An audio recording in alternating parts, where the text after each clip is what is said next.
Scott Starboard. Hey, Scott. Scott Starboard. All right, I'll get Scott. Scott Starboard. Scott Starboard. Scott Starboard. Scott Starboard. Scott Starboard. Scott Starboard. Scott Starboard. Scott Starboard. Starboard. Scott Starboard. Scott Starboard! Now, turn it up, feel the baseline, gallop fast, collide past the stars, shoot through the mast. Hands high, sheer flows like the breeze. The Scott Starboard vibe, breaking rules with ease. Green like sawdust, but smoother than silk. Words spill out, whipped up honey to milk. The show takes on galaxies, king of the scene. Fusion of rhythms, a genre grafted dream. Scott Starboard. Every pulse and sound, a radiant glow. It's the Scott Starboard. Now giddy up, get down, and let that energy grow.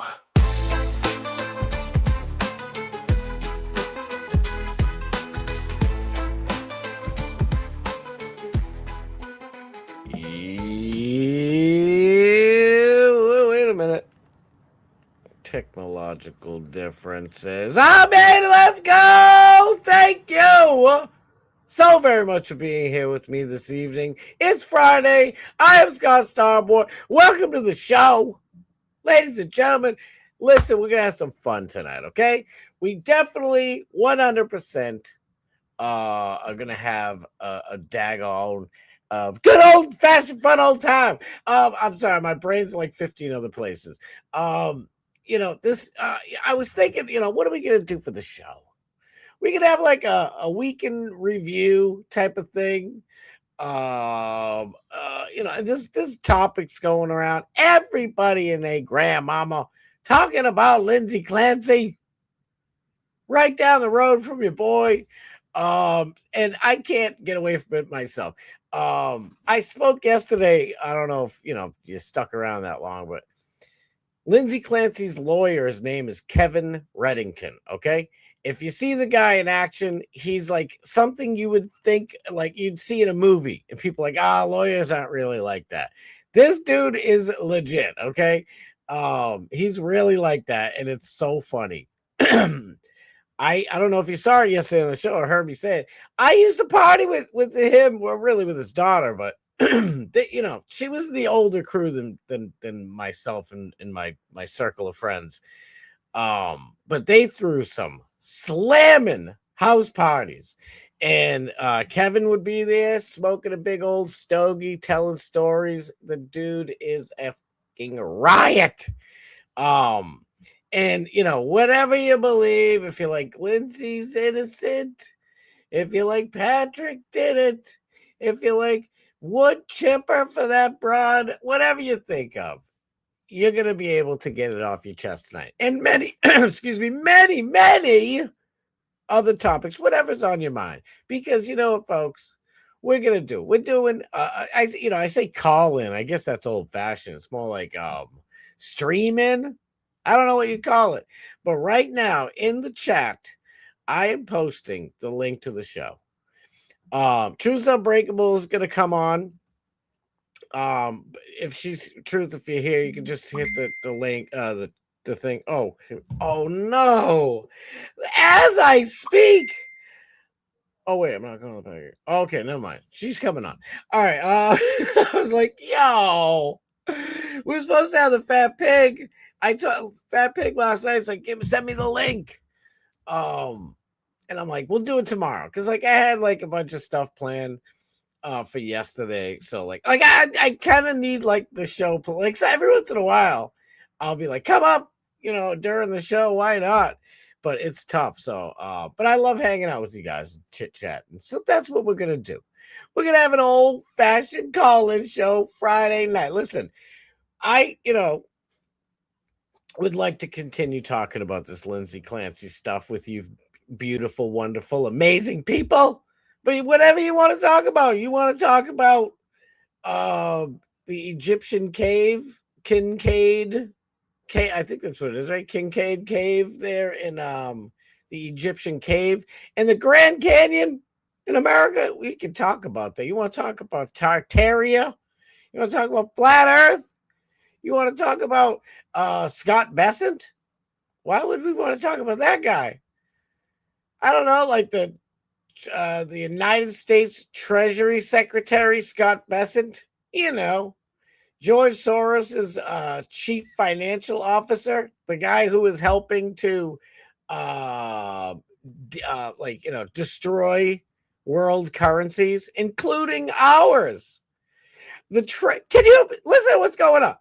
The Secretary of Treasury for the United States of America in the Trump cabinet, Donald Trump, is draining the swamp so much that he hired Scott Bessent, the man who devalued our dollar for George Soros to make money.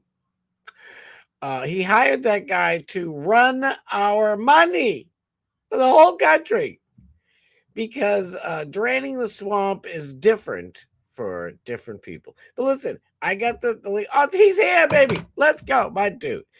The fat pig. I'm trying not to look at the chat because I know I'm just going to talk to you guys the whole time because it's my favorite thing to do. I'm 90% sure I talked to him earlier. I don't want to, divulge our private conversations, but I think it's happening tonight, folks. Our boy's been sick for a while, but at 8 o'clock, I think it's at 8. I've been saying it for a few days. 8 o'clock, the one and only Dark Match Steve makes his triumphant return. You know those summer colds? I can't stand them, to be honest with you. I mean, a cold any time of year sucks, but like in the winter, it's like I don't know. We Northeasterners, and I suppose Wisconsin and Upper Midwest and all that shit. Northeast, I'm sure, Northwest rather. I don't know. In the cold, like when you get a cold in the winter, it's like I don't know. It sucks, but it feels kind of normal. Like a cold in the summer is like, come on.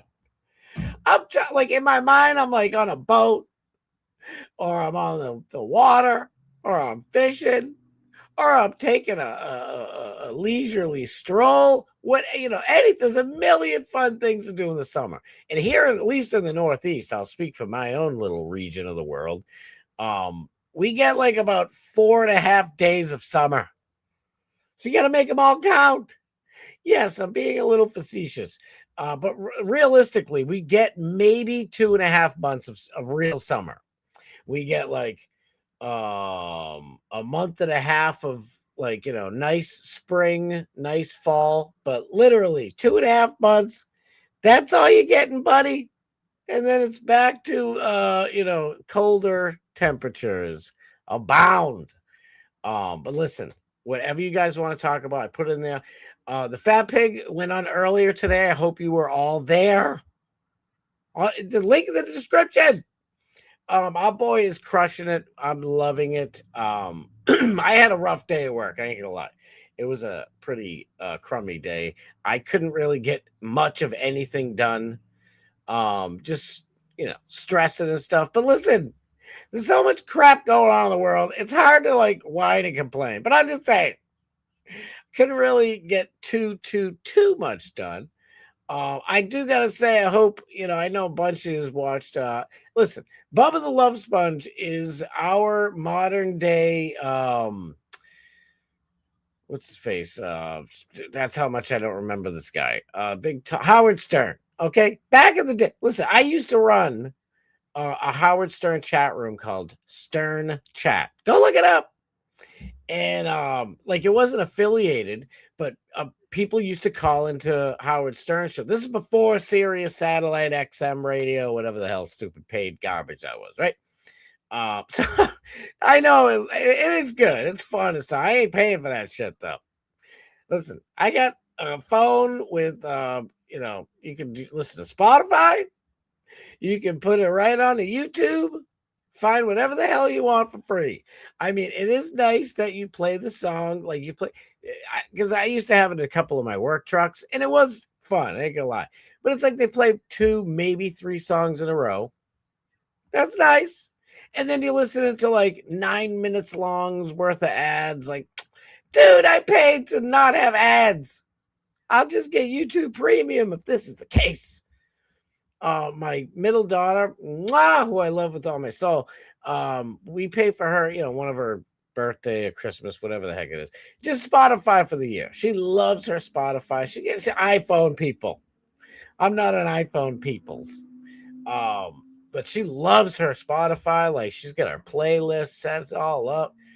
And so it is what it is. And there's very, very limited ads, which still pisses me off.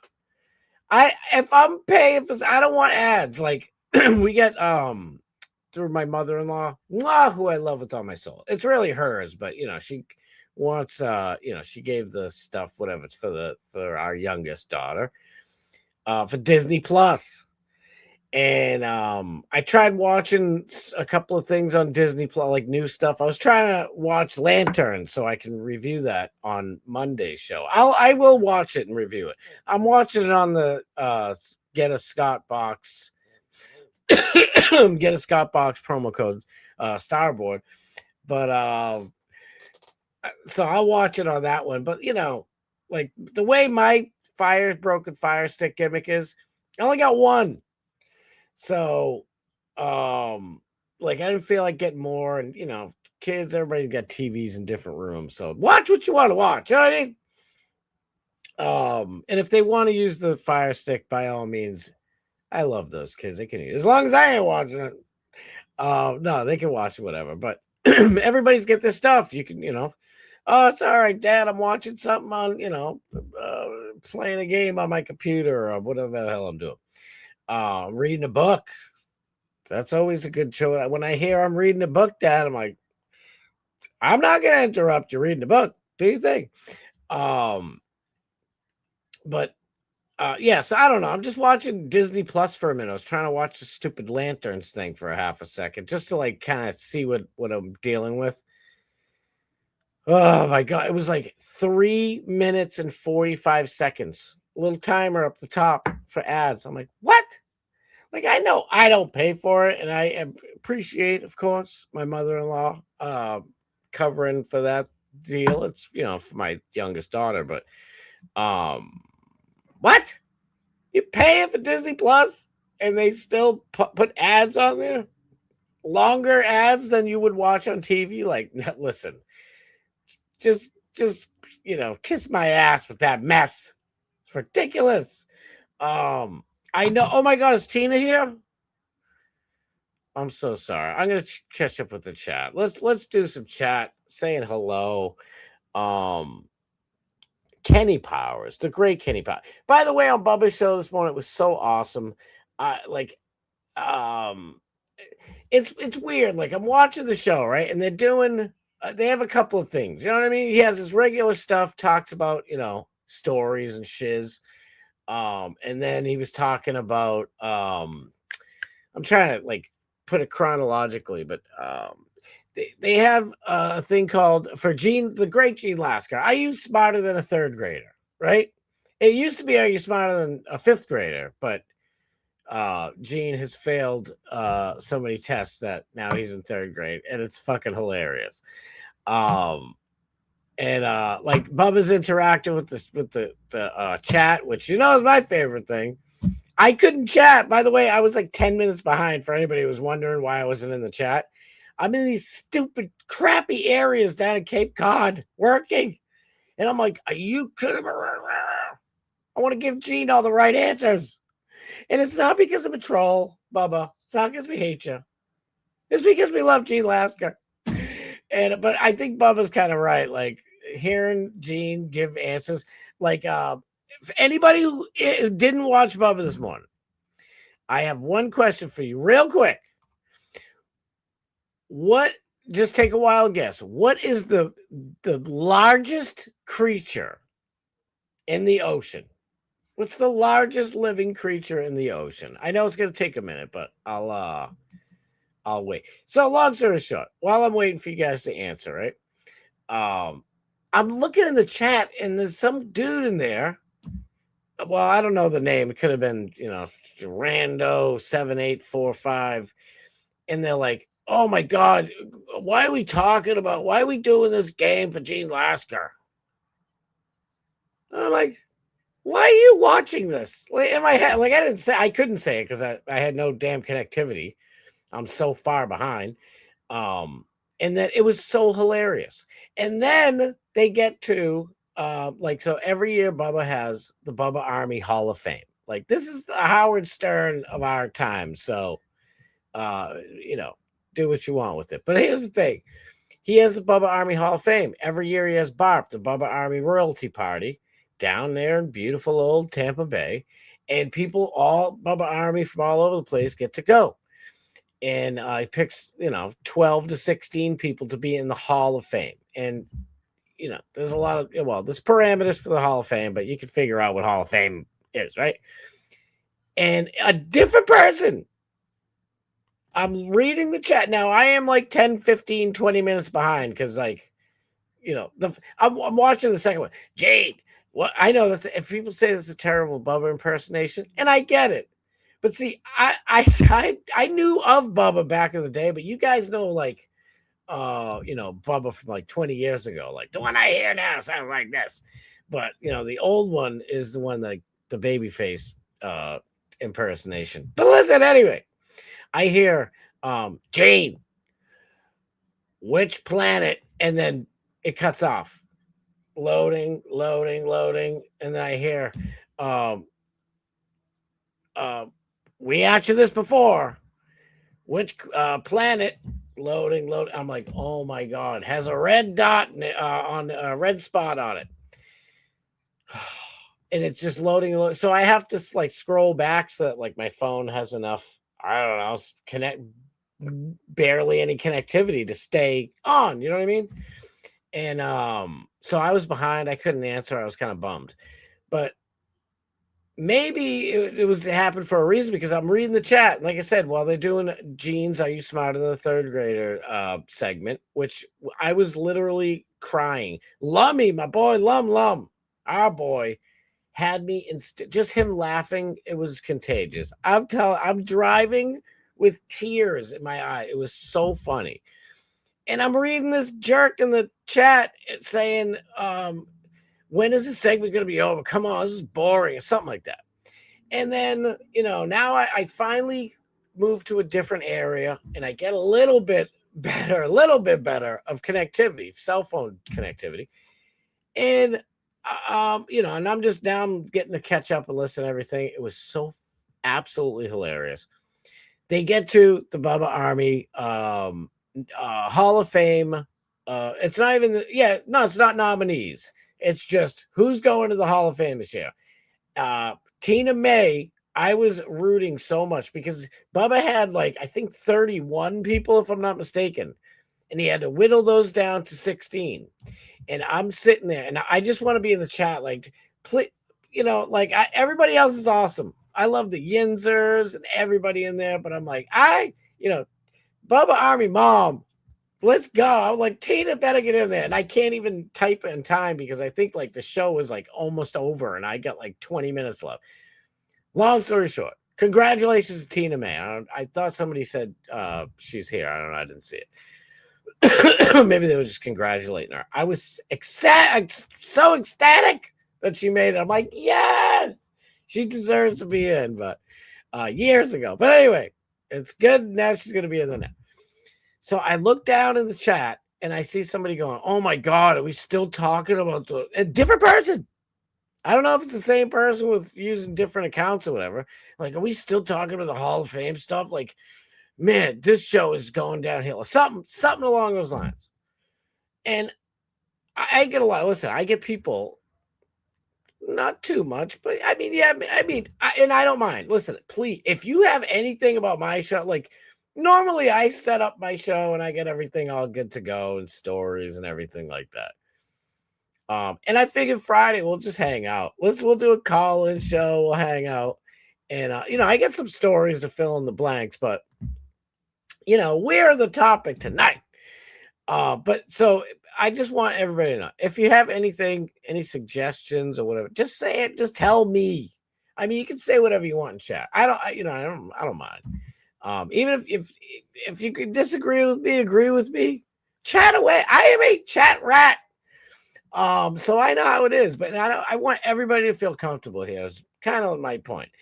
But it's tough because I always say I'm a people pleaser, but you know, one of the gifts God gave me apparently is to want to entertain everybody. So I just want to make everybody, feel at home and entertained.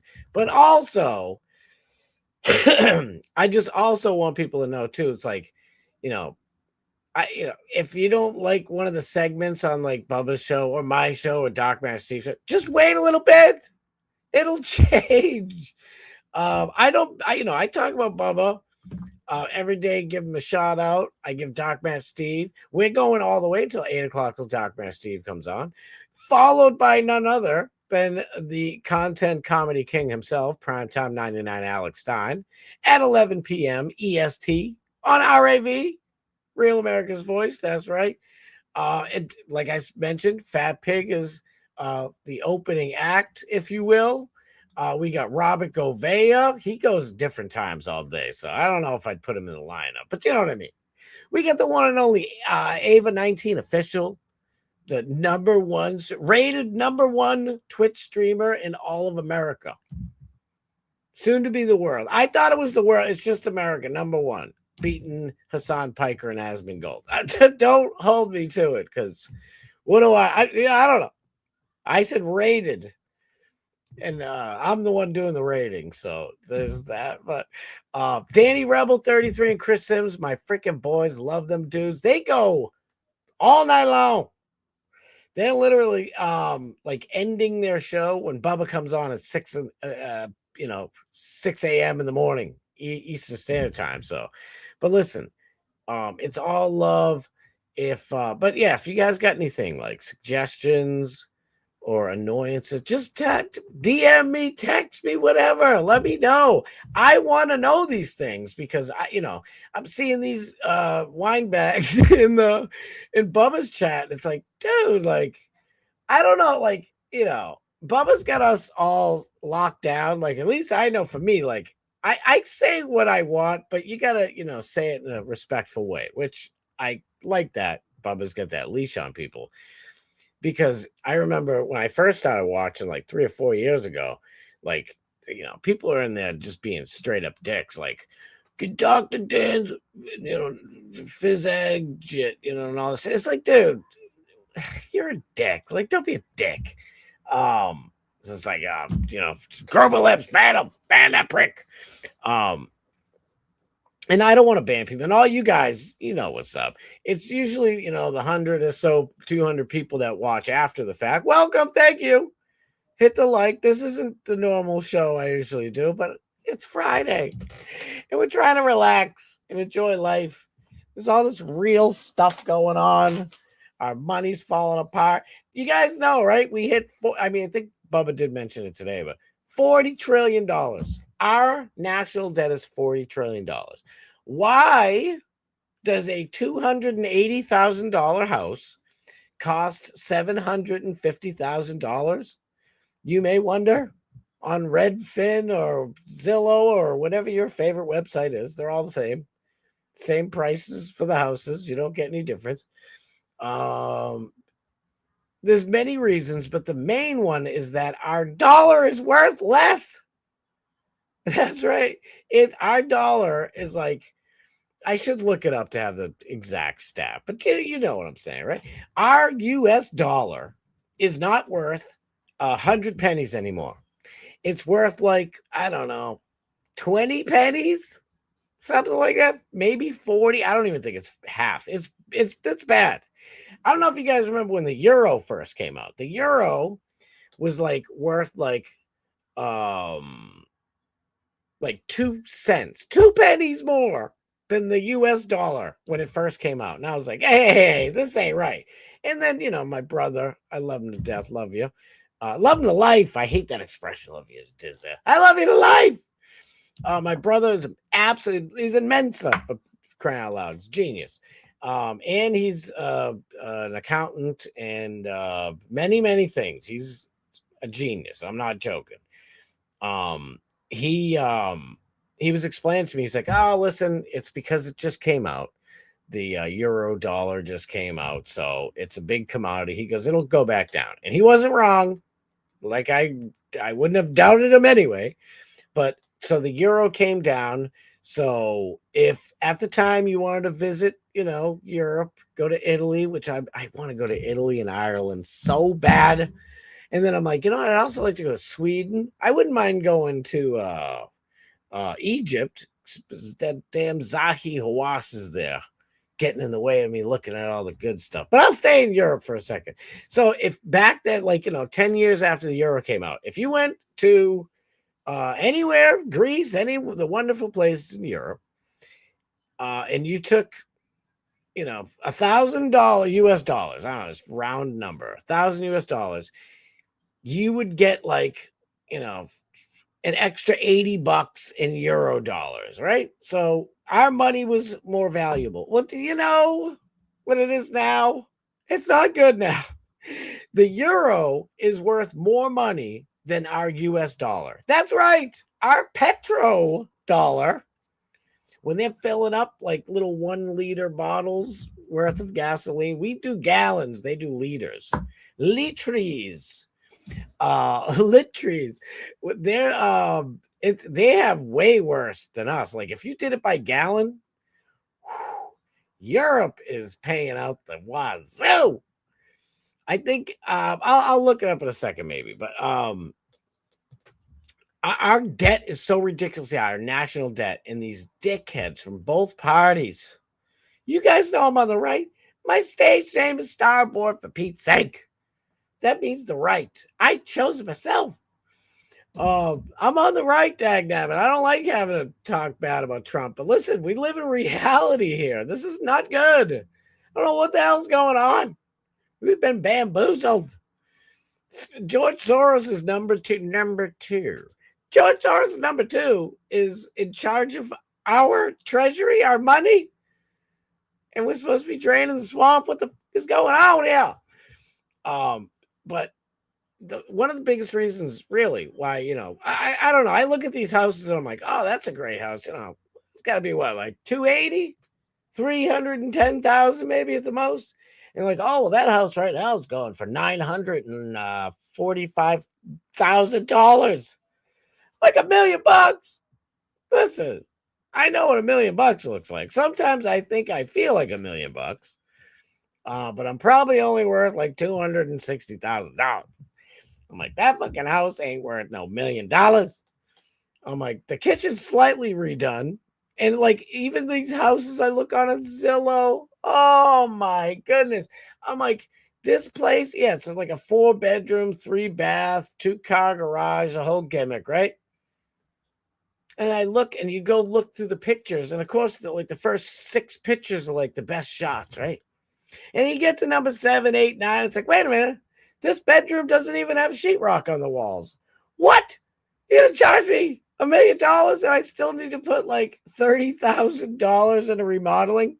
It's like, oh, look at the kitchen. That's great. These cabinets came with the house. Oh, that's interesting. They look nice, but the house was built in 1891. That was some old-ass cabinets. I think I love old stuff, but I don't want your old ass cabinets for $1 million. What are we doing?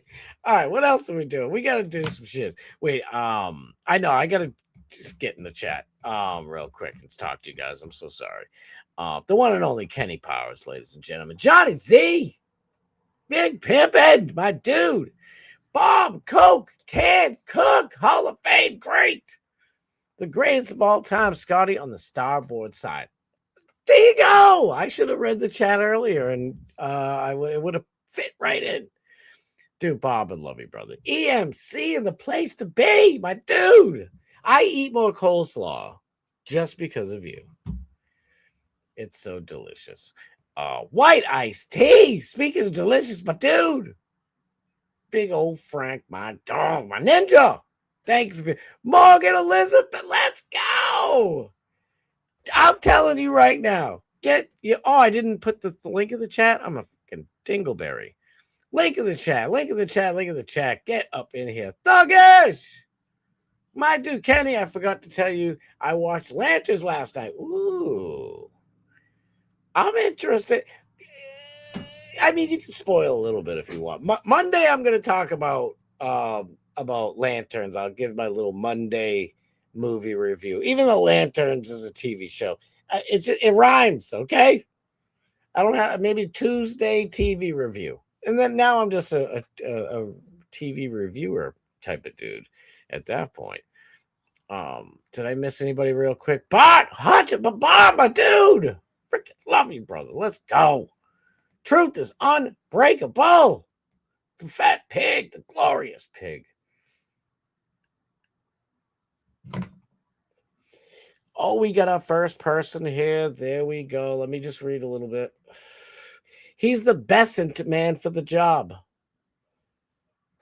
You think you're funny? That is a pretty good joke. It would be funnier if we didn't have, $40 trillion in national debt.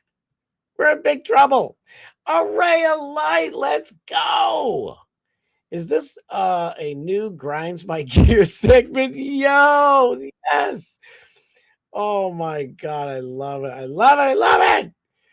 Oh, I'm so glad you guys are here. Listen, this is what, I could do the regular thing tonight, find a bunch of stories and blah, blah, blah. And it's always fun. Don't get me wrong.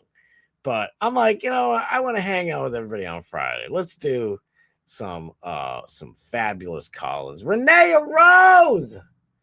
I love you with every fiber of my being. And you know it. I thought so. Tina, congratulations. I say way overdue, and I can hear Bubba now like, what is this, one of these haters? I don't know. I get shit for my Bubba impersonation. That's how he sounds to me. All right? You guys have known him for 400 years. So he used to be like this. I gotta listen to Babyface do it, and then I can do the he's like, Lummy, can you believe this guy? Tina, thank you for being here. Congratulations. That's what my guess was a sperm whale. They just said whale, but Gene Lasker, they let the Gene cheat with the chat so he can read the chat. I'll get to you guys in a second. Thank you so much. I'll bring you guys up. Do not leave. Don't leave me. My God, we got people calling in. But they shut the chat. Most people here know the deal, but they shut the chat off. Gene's got no hints and tips from us, from the audience. And they asked him that question. Gene, what's the biggest creature living in the ocean? And what did he say? A squid or an octopus? I think he said a squid. An octopus, at least, you can get Kraken. He said a squid. And it was frigging hilarious. By the way, Bubba asked Gene which planet has a red spot on it.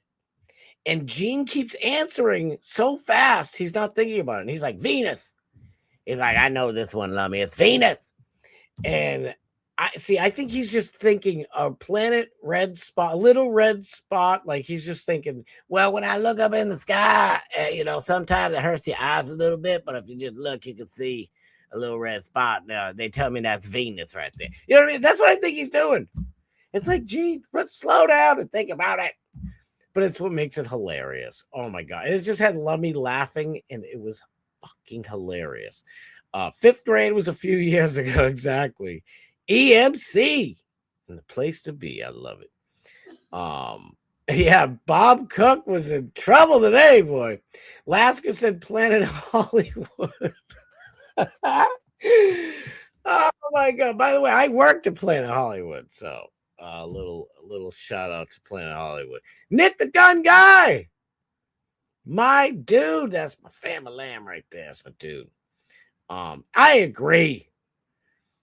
Tina is amazing, the absolute best. Couldn't agree more. The great Bob Cook. Good evening. Good evening. I got the link. I sent the link. Well, see, normally I send the link to you guys, text a DM or something. Tonight we're doing call-ins. We'll get everybody up in here. Yeah, by the way, please, I always forget to tell people to hit the like. Please hit the like. The more you hit the like, I guess it pumps us out, and the more the merrier. We get more people in here. Hopefully they're nice. Maybe not. Sometimes it's fun to have a little, punk come in and be like, you guys are all idiots. And then you guys can just hammer them to pieces, and then one of our many wonderful mods can ban them after you guys kick the shit out of them. No, we haven't had to do that once, but it happens. There's Egyptian tunnels in the Grand Canyon. We talked about this at the end of yesterday's show. I was shocked. Kenny Powers didn't know that. Like, I feel like everybody knows what I know, you know? And then you find out it's like, no, Scott, most people don't know the weird shit that you think. So there's that. Shady supporter, let's go. Sniz is in the chiz. The great Snizoo. What if there's Egyptian tunnels in Antarctica? Well, it might upset Uncle Arctica. Has anybody ever made that joke? Maybe it's the way I say it. Antarctica. That's what we say here in Massachusetts. Like, that's my aunt or aunt, whatever. All right, these are the jokes. What do you want me to do? What about Antarctic tunnels in Egypt? Oh my God, you guys are on fire, and I love it. This chat is like an adult-only dentist office. You don't have to watch your language, and you can read Penthouse in the lobby. That's the way I like it. You know, this ain't for kids. You know, I have to like specifically set my audience to not have kids like watch this. If I set it to all, I would probably have 300 people during the live show able to pop in and pop out like a little kid, like, are you not playing video games? You know, so I don't want to do that to the kid. I got kids. What my kids hearing are crazy adults only dentist office talk. Ava 19 official just nominated or just crowned as the most popular fan favorite Twitch streamer in all of the land. Thank you for being here. Yeah, I did that on purpose. Worth less or worthless? Yes, you're correct. It's bad. Bubba's been talking about buying silver at this place down the street. See, that's how he sounds to me.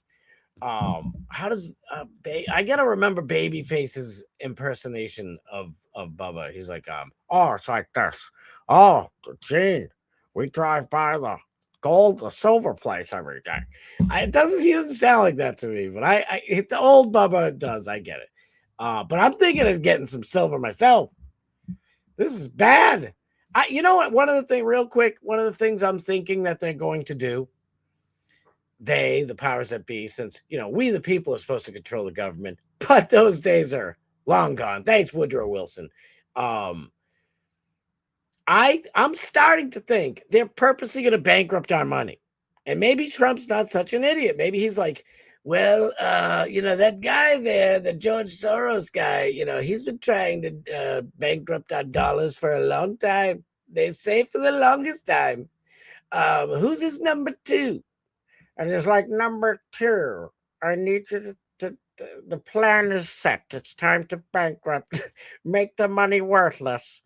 And maybe that's what's going on, because I think they're going to bankrupt us. Because here's the thing. It's like, if our money goes to worth no pennies, it's like, here, China and Japan, here's all that money we owe you. They're like, what do we do with the $40 trillion worth of nothing? He's like, I don't know. I know you guys are nice and clean. They say the Japanese are clean. You can always wipe your rear end with it. Holy shit, I think the cops are outside. Am I that loud? Sure am. Holy fuck, the cop.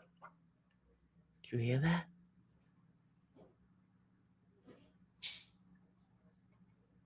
No, the cops are here pulling over someone. Oh, they're pulling somebody over. I'm like, dude, you trying to swap me? I got kids. I got 5 kids. I got a wife and children, man. Don't be doxing a fool or swatting me. Scott, I enjoy listening. Fuck the noise. Keep doing what you do, what you want to fucking do. Thank you so much. And I don't mean to be a dick either. Like, it's just I have a lot of stress and shit going on. And like I really am, I shouldn't say this, but I am a people pleaser. Like I like to make people happy. I want people to be happy. That's so wrong. I do. I like making people smile and happy. So, but for real, whatever you got, if there's any suggestions or complaints or whatever, I'll be a complaint department. Send them right over. I'm gonna skip to the bottom. I am so sorry. I look rough and can do it. That's okay. By the way, if anybody doesn't know, I know we've already announced it on here. Morgan Elizabeth, who's had her first child, is preggo with number Deuce, another boy. We need we'll find out. Hopefully she came on here. I know I gotta scroll to the bottom. I'm so sorry. I'm way behind. Well, wait a minute. Ava 19 official. Ruby Ridge, never forget. Let's go. What these people, real quick. I'm so sorry I got everybody waiting.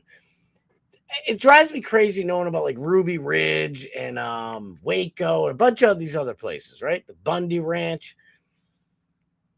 The feds, I shouldn't say this too loud. There's a fucking cop right behind me. The fucking feds and shit burned down Waco, Shizoot and Kizil, the Bundy Ranch people. Fucking Ruby Ridge was a nightmare. That's a whole nother conversation. Yet they let a bunch of libtards, junkies and Riz apists take over like Chaz Chop. They took a place down, hopefully Pig's here. I'll ask him. I think in Georgia recently, right? Somewhere northeast seaboard gimmick. They let him fucking let him take over the whole shit. BLM Antifa riots for 10 months straight. Yet people who own a property in America, Waco, Bundy's, and Ruby Ridge. Oh, you're gonna take gets me crazy. All right, let me still consider Lincoln too. There you go. All right. Let me bring I'm sitting there like I don't know who came first. But you guys please don't take off. Wait, I gotta remove this. All right. Coming to you live. Our first one. I gotta bring her up first. You think I'm gonna let her wait? You think I'm gonna let her wait? Let's go. I might just bring all three of us up at the same time, but just for we'll sit a spell just with the one and only Morgan. Morgan! Woo! I can't hear you at all. Can you hear me? I can hear you perfectly. You can't hear me. Maybe it's me. It's gotta be. Hold on. Let me fuck with my Bluetooth. Tony, hey, Monkey's! It's my dude.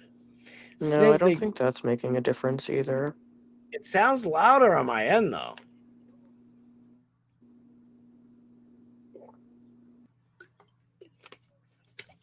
It sounded nice and loud.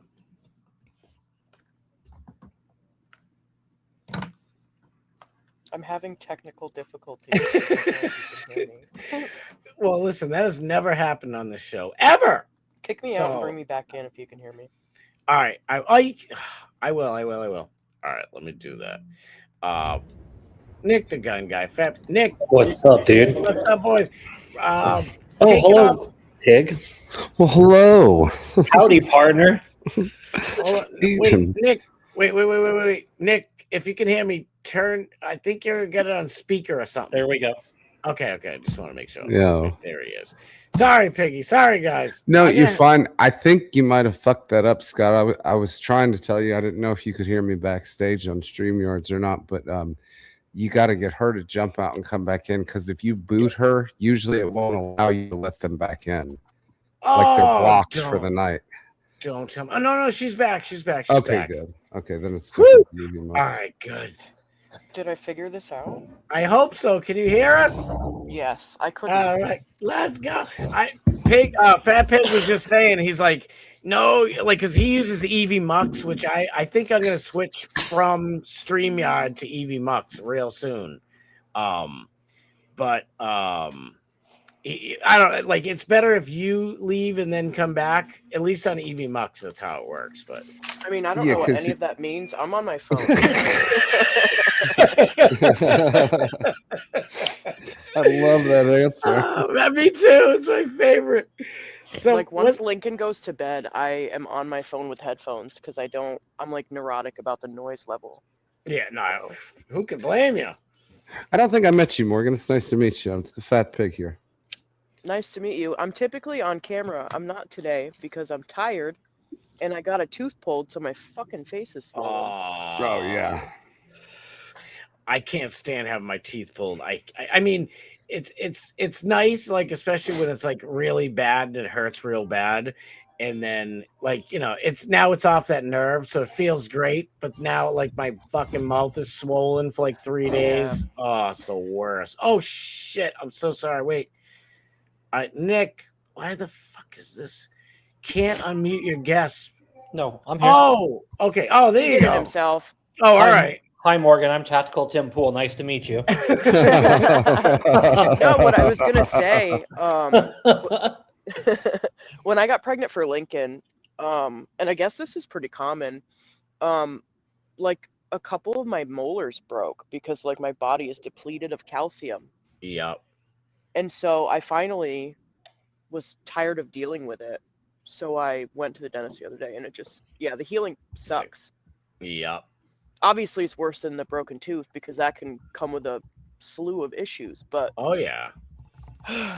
It's always something, dude. And speaking of always something, yeah, I need y'all to pray for me again. Oh no. No.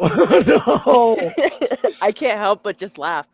So I had an appointment today and they told me that I have something called placenta previa, which I guess sorry guys, my placenta is like right across my cervix, like on top of it, which means unless it moves, which it could happen.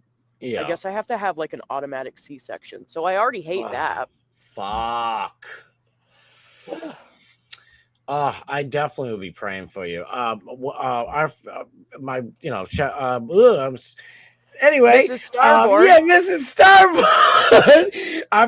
Our best friend Sabrina, she had once you have a C-section, now they kind of like force you to do it, and she never wanted to have one, but she had to have one with all 3 of her kids. And that same basically thing happened with the second one. So it's kind of interesting. Maybe that's, everything's a little more open now, so shit's moving around, Let's just pray that it shifts because it's still early. I mean, I'm only 16 weeks, so it's possible for it to move, and I just hope that it does. But yeah, I've heard that they really do push C-sections after you already have one, but a lot of women are pushing back now and kind of trying not to do that. But one of my biggest fears about being pregnant, even before I ever got pregnant for Lincoln, like before I even realized I could get pregnant, was a C-section. Like, fuck that, dude. Yeah. It sounds, because a lot of girls, especially young girls, or anybody, I mean, the first time you're having a kid, you're fucking panicking at any age, right? But yep. they're like, I don't want to be all torn up down there and shit. And it's like, I mean, if someone has a C-section, it's not the end of the world. But let me tell you something, okay? Yeah. To all the ladies in the chat who haven't had kids, having a normal delivery, because I don't want to say the gross, anatomy words, it's not that big of a deal. I mean, it is. It sucks at the time. But as far as recovery, like it's supposedly, I've never had a C-section, but my sister did. She had 2 of them. The recovery for like a normal birth is way easier. And so, and then you have to factor in, not only am I giving birth one way or the other, but I have Lincoln. Who is in his pterodactyl phase, but also he's like a fucking little animal, dude. Like he's a crocodile. Yeah. Oh, I love it. I love it. Oh my God. And see, and that's, we'll get to it in a second, but it is, like it's one of the big things with this Lindsay Clancy stuff. And it's, it's, she had 2 of them, but here's the difference though. This case has me so fucked up, dude. I know. But like, I mean, think about it. Like you're doing this not by herself, but Dylan's out busting his ass, so you're kind of alone most of the time with the pterodactyl and baby Flipper inside going nuts.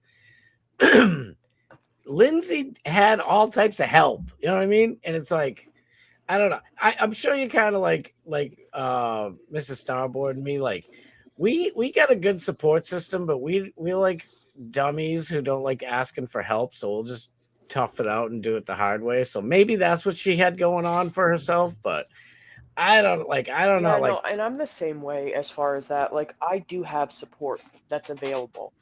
Yeah. I just don't want to ask. Right? Like, I know.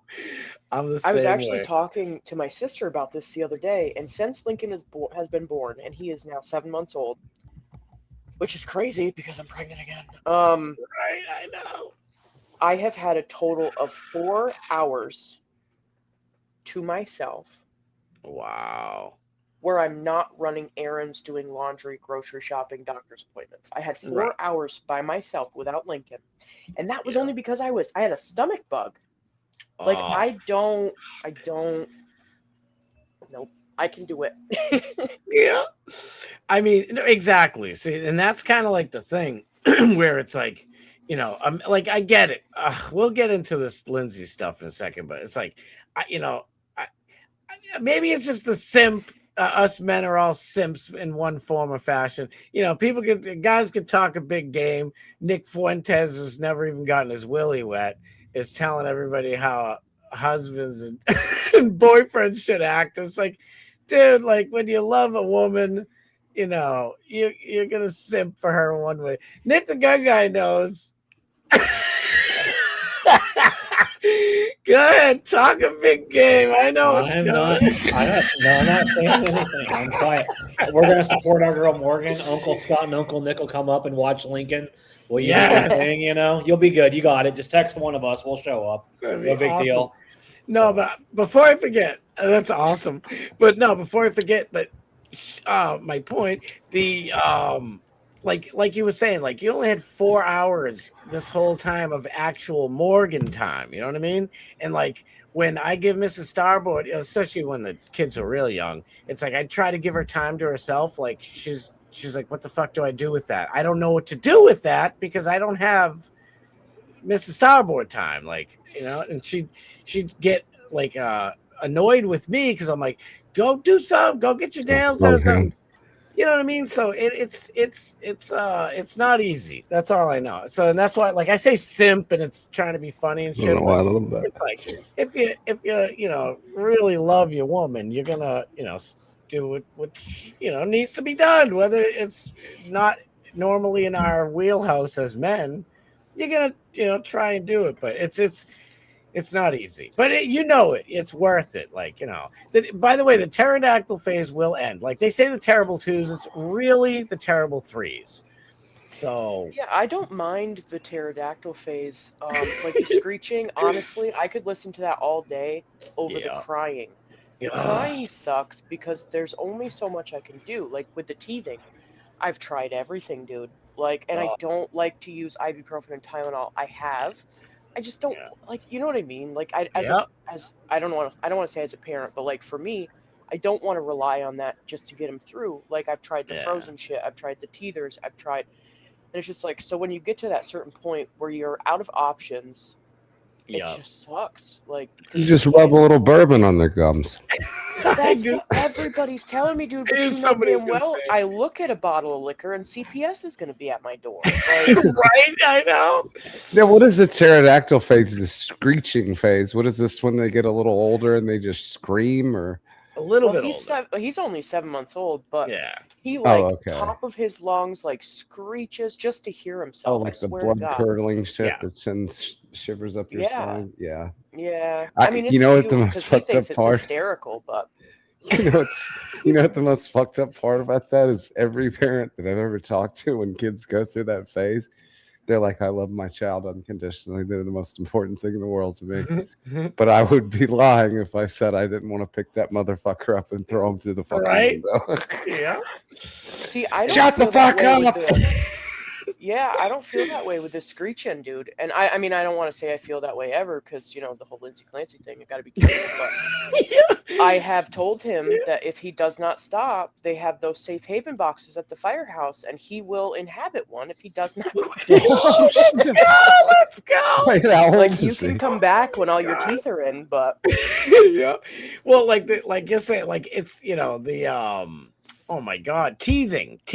Yeah. And that the drooling all over the place, teething, like you said, like it is like this, like the crying is the worst. The fucking crying, I can't stand that now. Never mind back then. But like it is cute, but you know, it is a little extra, especially like the like what, you know, like Fat Pig, what she really means, like, well, she already said it, like screeching to hear themselves, and they're like trying new screeches to hear what that said. You know what I mean? They're like finding their voice, and it's beautiful, but it's also, you know, Yeah. Especially when you're trying to feed him dinner and he's just like spitting sweet potatoes at you. He did that earlier, and I was like, bro, can we not? You know, that's I've known kids where they had to put a fucking tarp down under their fucking chair, like, because the kid would just throw every bit of food. But then what I don't like is when they get a little older and they start talking and everything, and they think it's funny and cute to come up and literally scream like in your face or in your ear. And then I have like a crazy startle reflex, so if he does that, I might end up in jail because, like, I'll swing. Yeah. Like, whoops, sorry. Oh, no, I don't even care if it's my kid. Like, if a kid does that to me, I'll grab him by the arm and be like, "You fucking take that shit outside. Do not scream in my fucking ear." Take that back. I'll strike the fear of God into a little kid. See, I like to do it back. See, my tactics are, I'm going to, like, it's almost like Alex Stein. I'm going to put a mirror in front of you, and you're going to see how annoying it is. My kids all did that a little bit, and when they're terrible threes, and I'm like, you know, I'll wait until they're content. They're, I don't know, sucking on, you know, and then fuck with them, and then be like, right in their ears, and I'm like, yeah, it sucks, doesn't it? So like, I used to tell my sister's kids.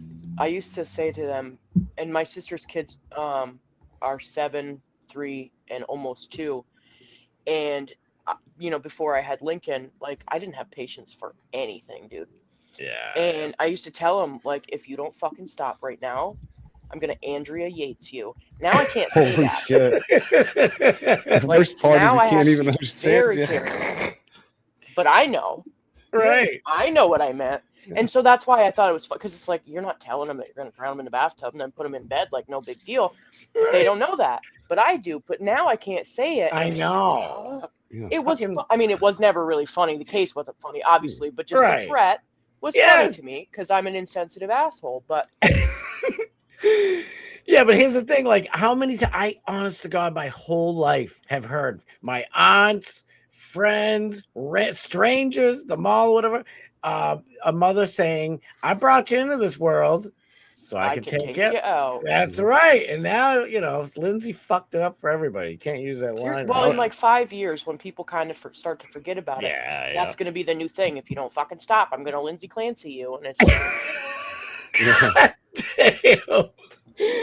I love it. I love it. Or if you're talking to the majority of TikTokers, it's going to be, I'm going to Patrick Clancy you. So, you know. Oh my God. Listen, we're all raised in different generations, though. That's the whole thing. It's like kids nowadays, and you see the little ones and even, you know, like teenagers and stuff now, if they're not raised properly, they don't act that way. And their parents don't act the way that our parents acted. Like, I remember, like, you know, now I see kids, like, you know, like they're picky about their food. They're like, I don't want to eat that. Like when I grew up, it was like, you can eat it. And the other option wasn't, you can eat it or go to bed hungry. It was, you can either eat it or I'll shove it up your ass. Yes. Well, mine was, you can either eat it or it's still going to be there for you for breakfast. Yes. Mm-hmm. Yeah. See, it's going in. I only got that threat once.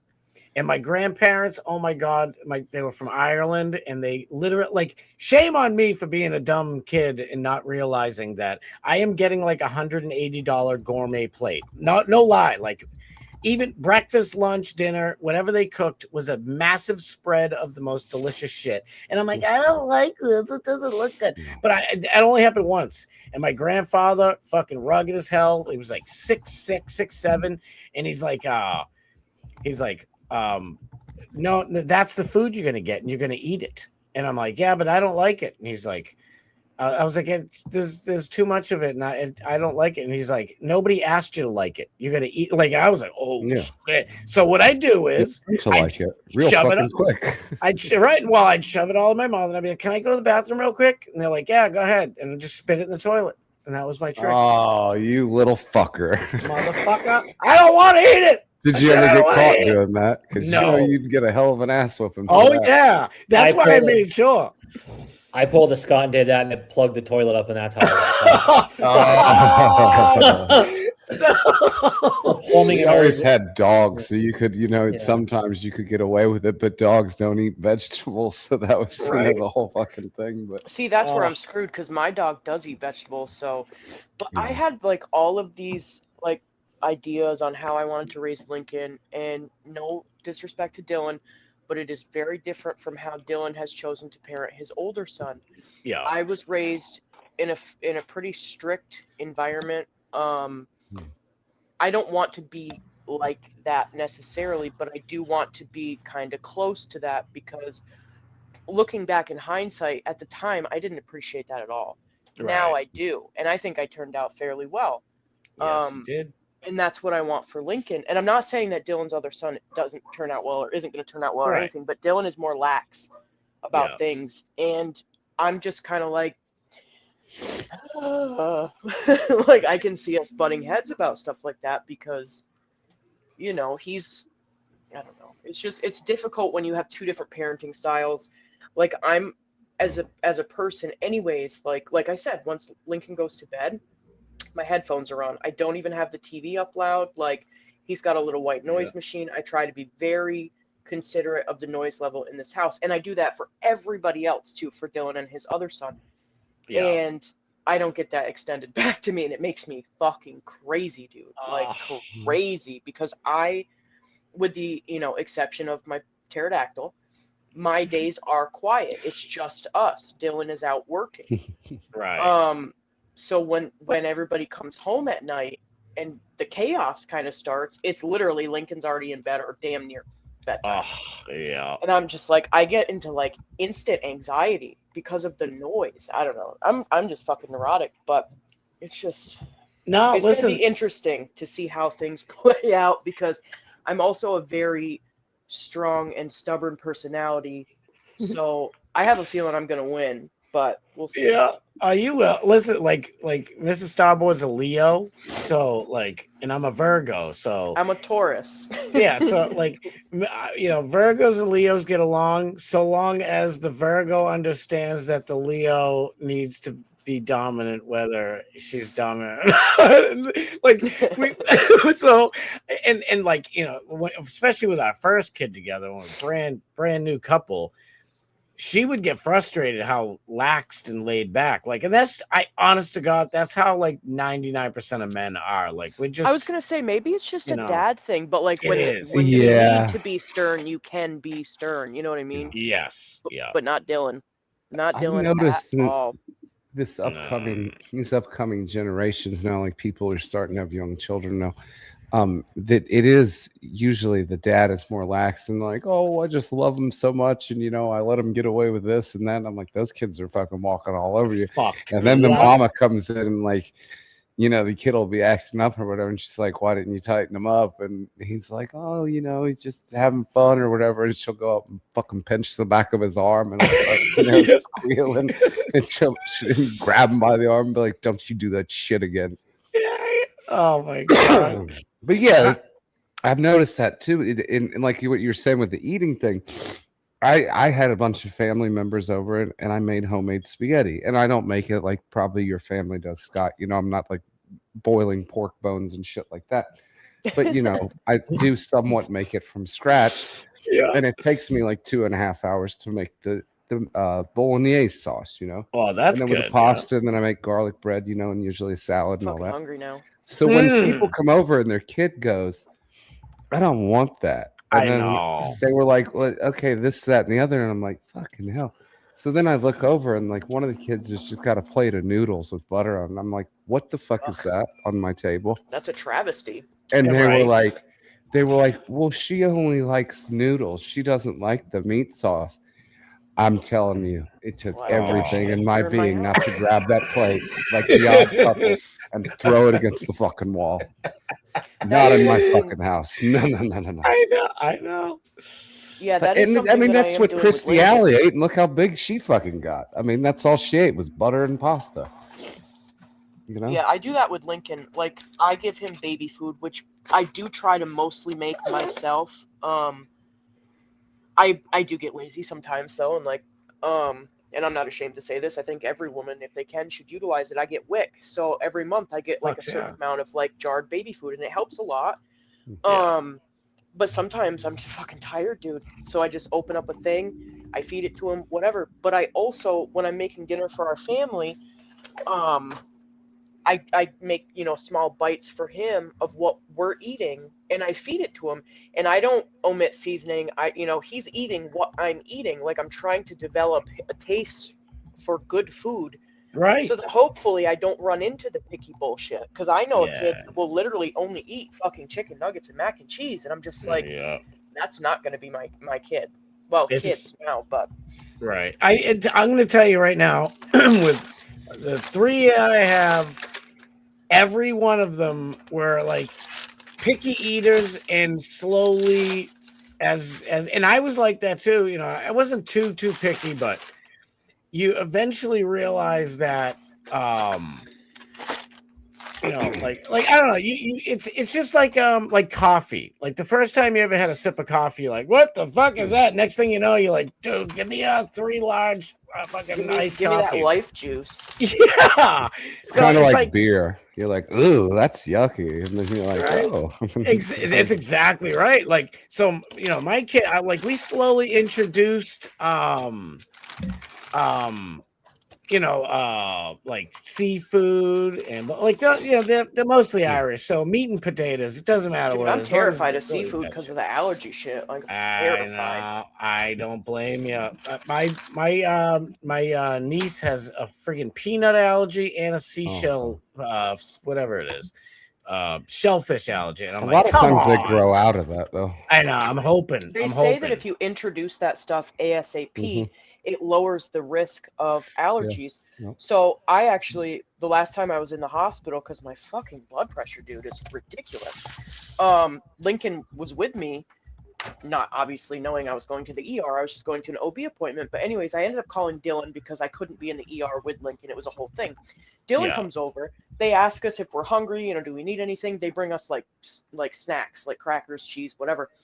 Dylan's over there feeding him a goddamn peanut butter cracker. I'm over here losing my mind, but then I'm like, wait a minute.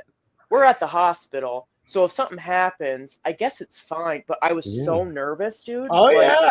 Do you know that with allergies, especially peanut allergies, I watched a special on it several years back, and what they started to do with it, like instead of just being like you can't be in contact with it, you got to carry an EpiPen everywhere, is that you would do controlled dosing, and you would go to the doctor's office or the hospital, and they would give you like an eighth of a half of a peanut that they would like hit with an X-Acto knife, and they'd let you react and get through it. And if they need to hit you with the EpiPen, they do that.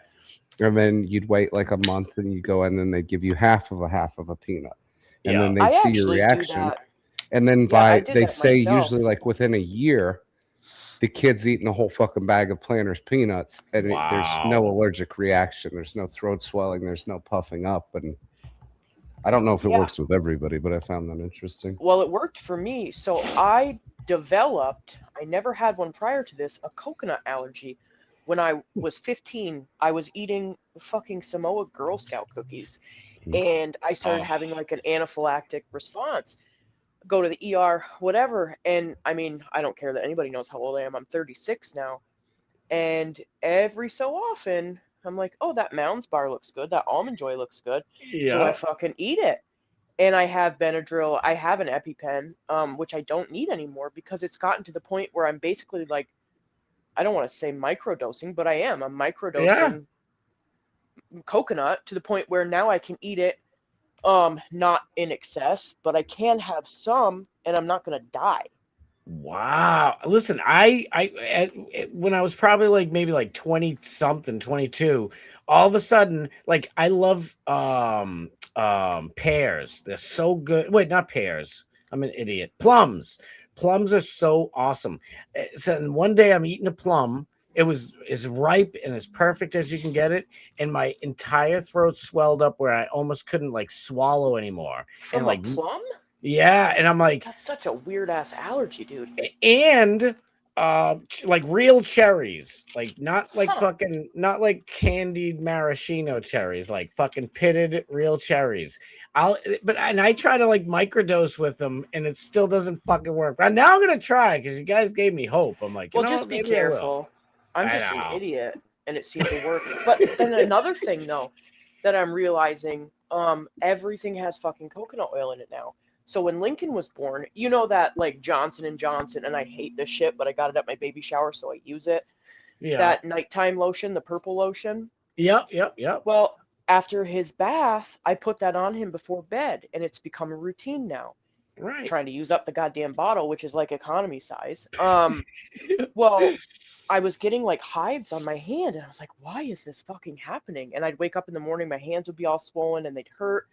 Well, finally, I'm like, what am I doing every single day? You know what I mean? And so I find this lotion bottle, and I'm reading it, and I'm going through these ingredients and blah, blah, blah, blah, blah, coconut oil. And I'm like, you got me shitting me. And I'm like, I hope you know how much I love you, because I am hurting myself.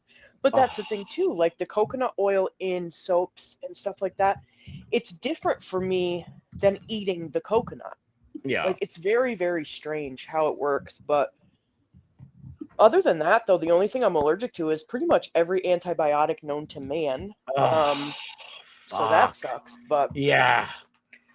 But I have been trying to kind of slowly introduce allergens with Lincoln because I want to avoid him having those allergies. But I'm fucking scared, dude. I know. Like, I don't blame you. I've seen people say, like, we give allergens to our kids in the parking lot of the ER. And I'm like, yeah, but I don't want to do that. You know what I mean? Like, that's kinda, like, it's supposed to be a new food. It's supposed to be like a fun and exciting like thing. And we're sitting in the car at the ER. Like, I want to give him eggs. Like, so bad I want to give him eggs in the morning. But I'm afraid to. I don't blame you. I don't blame you. Our other niece, she has an egg allergy. I'm like, people can be allergic to eggs. Like, eggs are in everything. Like, that's the cruelest fucking one of all, I think. Like, well, so I thought about that as well, and I actually Googled it because I was like, well, he's had like baked goods that had eggs in them. I'm like, and he didn't have a reaction. So I Googled that, and apparently scrambled eggs is way different than a baked good that has eggs in it, because when it's heated to the degree that it is, it changes the chemistry of the egg. So that's why you won't have a reaction to that, but you might have one to like a scrambled or a fried egg. So that's where we're at with that. That's pretty good. Hey, before I don't want to leave them hanging too long. I only got like 11 minutes left. For the first time ever, a face reveal. Are you guys ready for a face reveal? Let's go. Kenny Powers? I knew you were going to ask. Ready for this one? Look at this. Holy shit, really? Thuggish! Oh. Let's go! And I can't leave her hanging either. Truth is unbreakable. Let's go! Let's go. What's up, girl? Haven't seen you in, what, a year and a half?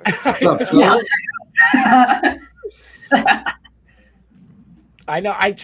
Listen, I got so much shit going on, and Alex had so much shit going on. Like, I was trying to work with JVT to set up like Alex was pretty lenient. He's like, listen, we'll do the chat I made up in Austin, number 3, fuck it. He's like, you know, people can come to my studio and blah, blah, blah, blah. And so, like, it sounded good. But then I'm trying to book, you know, because you girls know, like, the chat rap meetup is basically it's surrounded, you know, by a night of stand-up. Yes. And I can't book anything. I even had Leonardo Joni. She agreed to do it. Lila Hart, fucking Jimmy, and Alex, and hopefully somebody else. I could not get, like, I didn't really, I guess, have time because they book out like 10 months in advance, and I'm like, fuck, man. I'm like, I'm so bummed, but we'll do it. The chat rat meetup 3, you know, we'll just say it's annual. We'll keep the lie going, but and I know it's nice to meet you. Well, it's nice to meet you too. Likewise. Thuggish, nice to meet you too, Let me see sir. Lincoln. Always nice to meet What's fellow. up, Fat Pig? Nice to meet you, brother. Yeah, I apologize that it seemed to be lagging a little bit on the stream. Yeah, No, it's you're me. fine. It's me. It's me. It's me. Dude, it's so good to see you. It's Thuggish. Scott's stupid Oh my ass. He doesn't know how to run a fucking show. God. Thanks. Cake Oh boss is my worthless, so we ran out of fucking flour. Oh, I got a fucking fondant for you, okay? Oh, it's funny. Damn, now I wish I had another hour. There he is. Oh my God. Wait. Let me. There's the star of the show. Wow. Yes, and you can all judge me because I still put him in a sleep sack, but he won't sleep otherwise. No.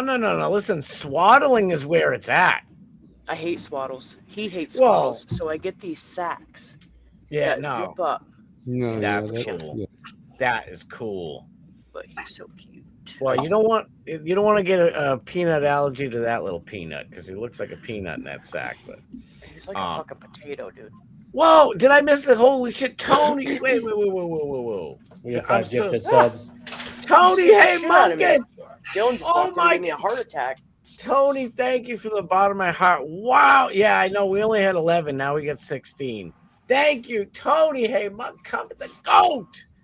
Tony is the GOAT. Thank you so much, brother. Ava 19 official gifted a membership. Oh my God. You guys are awesome. Thank you from the bottom of my soul, for real. Holy smokes. Dogman Steve, sorry I'm late. No, it's all right. DMS, make sure he's going. 13 Kings, where you been? Let's go line up some shots. There you go. Oh, 13 Kings got the membership. There you go. Oh, thank you so much. You guys are the freaking absolute greatest. Yeah, I'm doing terrible on the checking out the chat. I'm having too much fun with it. Did I see her? Where is she? Rainey! Rainey's up in here. I'm loving it. Oh, you guys are freaking awesome. Wait, no peanuts or honey for a year. That's Rainey's mothering tip. No kidding. No peanuts or honey. Definitely no honey for a year. The pediatrician said to introduce all of the other stuff as early as like 5-6 months. Yeah. Including peanuts, which again, he's already been introduced to that. Yeah. Unbeknownst to me at the time, but yeah, no, the honey thing is bad. Like that could like kill you, I guess, because there's like botulism risk or something. Ah, that makes sense. I was gonna say I've never heard of the honey one, but it's good to know. I don't really care for the taste of honey. Like you were saying, maybe they changed the molecules, like straight up real raw honey. It's like, I don't know. Good. I think it's probably just my stupid brain, because when I used to have like a really bad sore throat, like my parents, especially my mom, she didn't want to like feed me a bunch of medicine all the time. So she'd do like home remedies, and I'd take like a spoonful of honey and literally just let it slowly go down my throat and coat it, and it would go away. But the Egyptians loved honey. It's highly revered. Oh yeah. Yeah, it's gold. That was probably better than gold, for crying out loud. But no, don't get me wrong. Like, so in my brain, that's what I mean. Like when I taste real raw honey, it kind of brings me back to like feeling like I'm sick. So it feels like medicine. Does that make sense? I don't know. Yeah, no, I totally understand that. You know what I mean? Scott Starboard likes fake honey. No, I like if you mix it in with other shit. You know what I mean? Like, I don't know. It's kind of like booze. Like, make me a girly drink with the honey, and I'll enjoy it. Oh, fancy that, are we? Honey is the most important for them not to have, because it's poison versus allergy. Holy shit, we're learning. That reminds tonight. me, This is Bubba wild. said he drinks Malibu with pineapple juice. I was like, holy sweet shit! Like, how the fuck can you drink that, It's like dude? a diabetic coma. That's what I mean. It's already pineapple flavored rum, which is only like 30% instead of 80 or 30 proof, which is what most rum is 80 proof. And then with pineapple juice, and I was like, holy shit! Like, I mean, that's like sweeter than a fucking slushy. Yeah, Right. South American hallucinogenic honey is where I heard it's at. Yes. I had a slush puppy for the first time when we recently went to Pittsburgh. I went to my first drive-in movie, and they had a slush puppy machine, and I was so excited. Like, the nostalgia was insane. And I got it, and I was like, this is just fucking sugar water, dude. This is disgusting. Yeah. Oh. Like, What I did can't you believe say, I ever Thuggish? enjoyed them. I said South American hallucinogenic honey is where I heard it's at. Oh, let's go. These guys try climb it up so a cliff bad. face like 400, 500 feet in the air, and they climb up trees and they hack down these honeycombs. That's psychedelic honey. Huh. Yeah. It's expensive as shit too, but Yeah, that's I what I want to heard. try it. It looks great. And I think, if I'm not mistaken, that exact psychedelic honey you can only get like every 3 years or something ridiculous. Like, it can I've only never be heard of it harvested before. every 3 years. No? No. I just found out about it. Well, I didn't just. It was like over the last winter. And I'm like, ooh. And like, because I was looking up honey for somebody for a gift. And I'm like, As a what the honey hell hater, is you're it? looking Like, for a I'm honey not gift? joking. I don't hate honey. It's just medicine-y to me. I'll just put it in my mouth and I'll spit it out in the trash, and I'll tell you how great it was. We got a store or down the here in toilet. Florida called Sprouts. They've got honey that's like 3 ounces. It's like costs $50. Holy shit. Well, Yeah, it's super expensive. The tripping honey that you were talking about, I think they wanted like $7,000 for like a small little bottle, but it'll, you get a bunch of trips out of it, but still, I'm like, $7,000. Yeah, but those days for me are Literally, long gone. Yeah. Oh yeah, I I really know. deal We're with fucked. reality We're now. Maybe a microdose I on a long weekend. Maybe. Exactly. Take my kids. I gotta get Truth in here. Truth. What do you think about the Lindsay Clancy stuff? What do you think about the Lindsay Clancy stuff? Oh God! I mean, there's so many things that could. Well, I agree. They should have helped her a long time ago if she had the support and all that. I think it would not have led to what we all heard and saw. But it's murder is murder. Technically, she should just stay where she's at. Yep. There's no question about it. Murder's murder. There's consequences, regardless. Drugs or no drugs. That's it. Well, so it's my understanding that right now we're basically just trying to see if she's insane or not, or was insane at the time of the crime. And so if they do decide that she is, because I heard that they could still find her not guilty. I don't think that's going to happen. No. But I suspect there's going to be a hung jury. I think that it's going to end up in a mistrial. They're either going to pursue it again or they're not. It's going to be interesting to see how it shakes out. But if they find her guilty by reason of insanity, because that's what they used to call it, she's going to stay where she is, which is in the hospital, the psychiatric hospital. But if they find her guilty without the criminal responsibility or the insanity, then she's going to prison. I don't think she should be in prison. No. They presented enough evidence to prove that she was fucking nuts. And even the prosecutors have had witnesses that say that she was nuts. Like, the prosecution is a shit show. I don't know what the hell they're doing, but they're doing a terrible job. Yeah. Trying to, prove that she wasn't insane at the time. But I don't know. The whole thing. I think that when the verdict comes out, we need to have a dedicated show discussing the trial. Yeah, absolutely. They're going to be very concerned with setting precedent. Yep. I mean, the mental health system needs an overhaul for sure, and everybody can see that after this. Well, I don't want to say everybody, because most of the people in my Twitter feed are like Fryer. And I'm just like, no, like, I just don't. A mother is not going to murder her children because of malice or because she, that just isn't how we are wired. I mean, something went wrong in her brain. See, here's the thing. Like, I keep going back and forth because I think one of the reasons why, I mean, not just it's a sensational trial and story, but I think since we can't see in her brain, like, I don't care what notes she took, and I'm not disregarding, but I'm just saying, like, where everybody is trying to understand why, and I think that's why everybody's filling in the blanks with their own whatever, but including I think it's me. Obvious as to why. I mean, the Seroquel alone, just that one medication, has so many negative side effects and can create so much havoc in somebody's brain, even though it's meant to treat it, the exact thing that it causes. Yeah. The common denominator in a lot of the shooters is the psychotropic drugs. Right. Yep.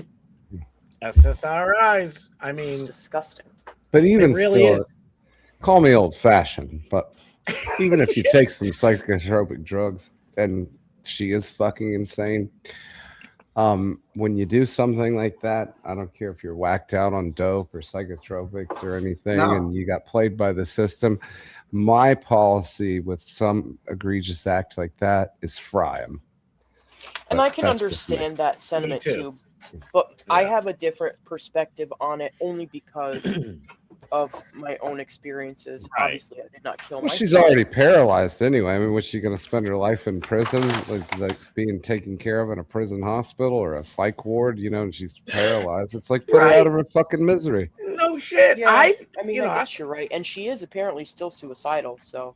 You're right. I said yesterday. The problem is she can't do anything now. Right. Well, listen, even if she wanted to, she's got people watching her 24/7. Well, isn't she paralyzed from the neck down? Yeah. Or is it the waist down? Well, no. I thought it's the chest down. I thought it was neck down. It was the sternum, like the breastbone. But she has regained some movement in her torso, so now it's just the waist. Okay. Wow. Well, listen, she can move her arms. I have. I mean, if she can start moving her legs, then fuck it. You know listen, what I mean? This is what you do. This. You send her to an insane asylum in Canada. Yeah. Canada has a little policy up there of. I was just thinking about that earlier. I was like, I wonder if she's going to petition. Yes, for Canada. Yeah. Send her to Canada, an insane asylum. Canada does what they do best. Win-win. But what Thuggish said is completely like that's the elephant in the room. They have to be very careful with this case because it's going to set precedent. And if they let her go, like, so there's so many options. I know Morgan probably watched the trial today, but I did. But there's like they have guilty by whatever the hell it was. You have to read Kenny Powers' comment. Listen, innocent by reason of insanity, innocent by something like there's a lot of shit. I didn't realize how many. They're also trying to drop it to involuntary manslaughter. Thank you. I couldn't think of it off the top of my head. That like this, they have so much. Wait, what is it called? Don't need much Manuka honey. You gotta put. Didn't she send the husband away? Isn't that the story?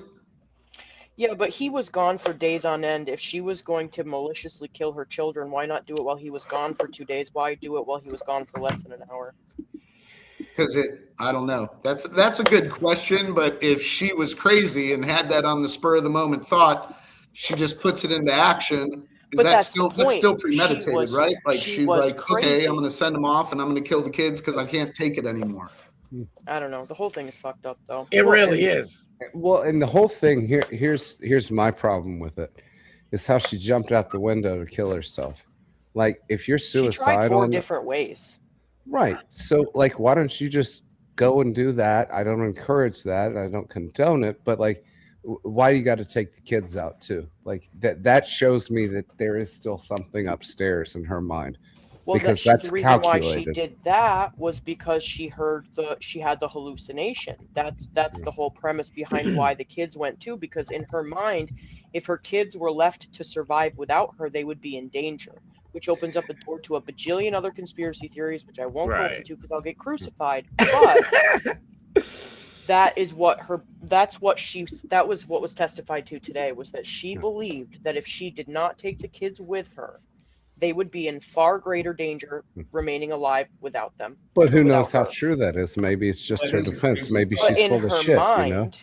Well, allegedly. Have you been inside of her mind? I mean, you don't know. No, that's why I'm saying allegedly. Her attorney might be just, filling everybody full of bullshit. What I talked about briefly on my show before this show came on, was I said, I just don't understand how people can protest in the streets, support for her. I don't care if she was crazy. I don't care if it was psychotropics, and you're sitting there free her. It's like she 86'd every one of her fucking kids. I don't agree with that. I did have somebody tag me in something earlier, basically asking me my thoughts, and I said I do know that there were people at that gathering that were not there to specifically support her or the free her loony groups. But they were there in support of the overhaul of the mental health care system. And that I can get behind. You could have done it at a time that wasn't involving the trial. Exactly. See, for me, it's there's women out there holding their babies and with hard hands and shit. It's it's like, choke my baby, Lindsay. Come on, choke my. It's like, what the fuck? You see, and knowing what I know, because it's right in my backyard, literally. Wait, people actually said that? No. That's what it looks like. If you're holding your baby out, I Lindsay. thought you said people were shouting that, choke. Okay. Choke baby. That's what other demonstration are you doing when you're holding your baby up? For this the only thing they were missing was the exercise band. I know, but it just listen. A bunch of those people are crackpot, Karen Reed, sycophants.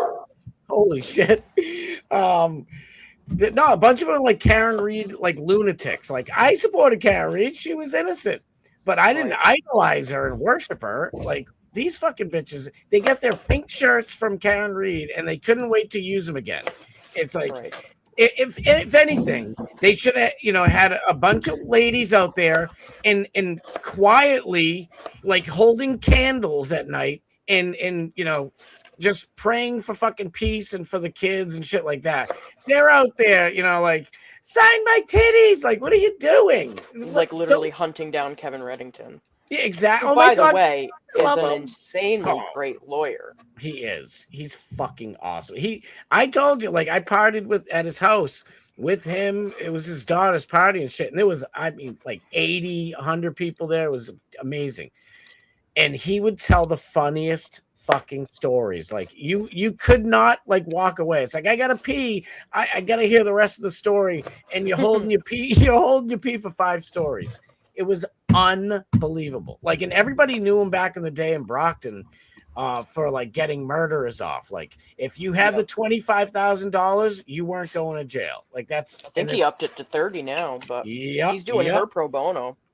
Yeah. I miss the good old days where the people outside with a picket sign said "fry him" on it, and then when there'd be the execution, Jeffrey Dahmer, Ted Bundy, they'd all get outside of the prison. They'd have a big party. They'd shoot fireworks off.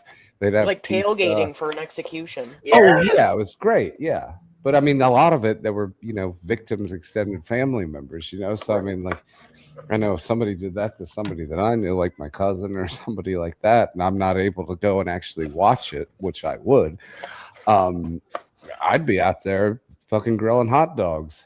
Right. I'd have me a nice picket sign. Yeah. Cooler, cold beer, See, look at Tony's. That's what I'm behind, but I'm scrolling through the chat. Look at Tony Haymonk. It's the one thing I never hear is justice for the kids that were killed. That's what I'm saying. If you want to, throw the Karen Reed pink shirt back on, go out a little bit late at night, have some candles, the single candle with the little drippy fucking thing on it, cardboard, and do a little thing for the kids and, whatever. It's going out there and idolizing her and making her some kind of fucking hero is bananas. And now you have TMZ stalking Patrick. Oh my God. I ain't gonna lie. And I said it before, And I kind of thought it when it very, very, very first happened, just because it doesn't make sense. Like, no mom that I know, even with postpartum, even with crazy thoughts, would ever actually do it. And like, it takes about 4 minutes to do that per kid. Longer than that, actually. And longer. So imagine you're there for 7 minutes, and then you're like, let me get about 6. Yeah, it's like, okay, this one's done. Let me go to the next one. Like, yeah, that's fucked up to me. Like to wrap my head around. That's well, yeah, because after you do the first one, you'd think you'd like if you burn your house down with all your kids in it, that's one thing. But you're right. Yeah, when you put it that way, like that's definitely. I didn't think about it like that because I try not to think about it too much. I know. I have to read Kenny's comment if you passed over. Oh, where is it? I'm so sorry. Kenny said, she should be sentenced to living with Holyoke Joe. Oh my God, that'd be fucking awesome. I did see it. Where is it? Oh my God, it's so perfect. I saw it. I put it up on the screen, but I saw that too. There was a guy in a pink shirt choking on a plum. Fuck you. Oh wow. Boom, roasted. Boom, there it is. She should be sentenced to live with Holyoke Joe. Dude, she already wants to off herself. I mean, now you just it would expedite the process. Oh, did I say that? Please forgive me. God. Scott and Joe went there holding babies with hard hands. I saw it. The smell alone would make me want to take myself out. Holy shit. Wait, why does Morgan know exactly how long it takes? No, we're watching the trial. Watching the trial. Yeah. Because the prosecution was like, being dramatic one day. I honestly, I thought they were saying it was like, I forgot the times, but I knew it was like at least 4 minutes, right?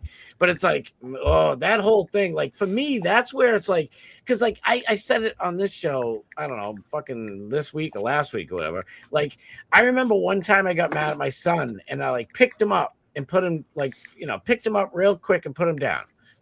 And he was like, I don't know, like 10 or something. And like, he wasn't hurt. He didn't know anything. But I like turned around, walked down the stairs, and I was so mad at myself for getting angry. Like, I know it sounds like nothing, and it really is. It really is nothing. But it's like, oh my God, like I never would get angry with my children like that. Like, I get angry with them and just, whatever. But immediately picking them up, moving them over to the side, be like, no, you're not doing that. You know what I mean? Yeah.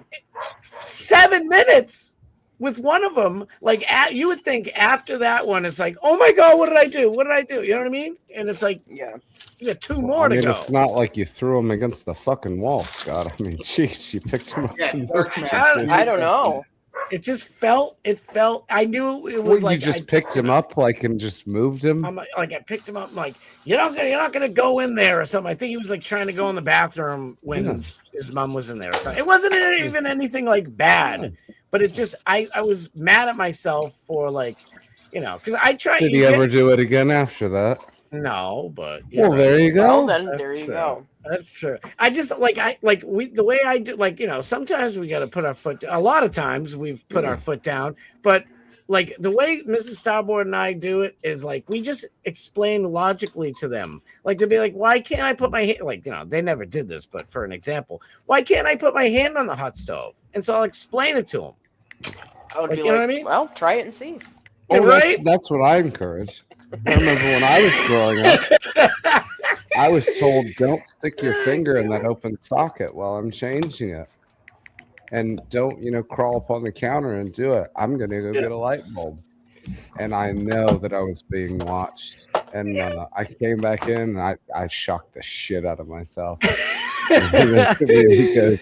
He goes, you didn't get up there and do that, did you? And I was like, no. And he's like, he just laughed and screwed the light bulb in. That's it. Hold on real quick. That's an interesting question, Kenny. Morgan might know this. I don't, or any of you can pipe in. Did she use the same exercise band on all 3, or do they come in a set? Oh, jeez. No, one was for Pilates, one was for aerobics. Wow. Oh, fuck, now I'm being terrible. They Kenny, really, damn it, you bring out the worst in me. I know, right? That's interesting. So she didn't use the same one. Like, you would think, like, it's like, all right, the next one, she just Wow. Like I knew this, but today I learned that she had this plan for a month. No, that's not true. That's what they were trying to say. What happened was she had confided in her husband and her mother that she was having thoughts of harming the children, and that's what pisses me off, because her mother should have fucking stayed there to help her. Her husband should never have left her alone with them for days. And they did. Like, if I told, and I asked Dylan this, I said, if I told you that I had thoughts about harming Lincoln, are you going to take off for days and leave me alone with them? And he was like, no. Guess who's coming? That's when you need to be 1013 or Baker acted. That's like where I am. It's 1013. Where in Florida it's Baker acted. But no, that's where if someone is talking about harming themselves or others, you get held for a 72-hour psychiatric evaluation.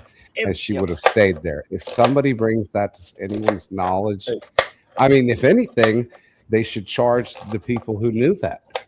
Right. Because they're negligent reporting it, because that's what happened. That's like letting somebody get in the car shit-faced drunk and then they run over a fucking kid on the way home. You know, well, and that's kind of where I'm at with it too. It's like you're so devastated that your kids are dead, and rightfully so, but you could have also helped to prevent this problem from happening. Yeah, that's what I mean. That's like how that kid who was the school shooter, because his dad left that gun, you know, where he had easy access to it. They gave him 15 years in prison. I was going to say, I think both of his parents, if I remember correctly. Yeah, that's what they need to do. Like, there has to be, you know, consequences for the culpability that just goes unchecked.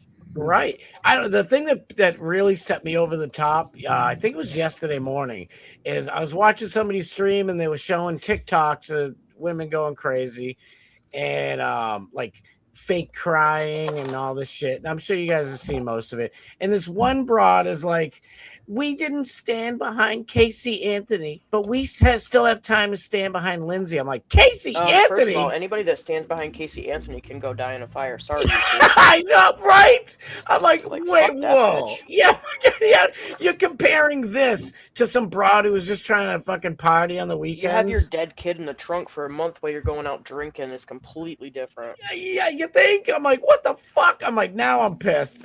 I'm like, you're taking any sympathy I have for this broad, and it's gone now. He's just fucking pissed. I'm like, this is nuts.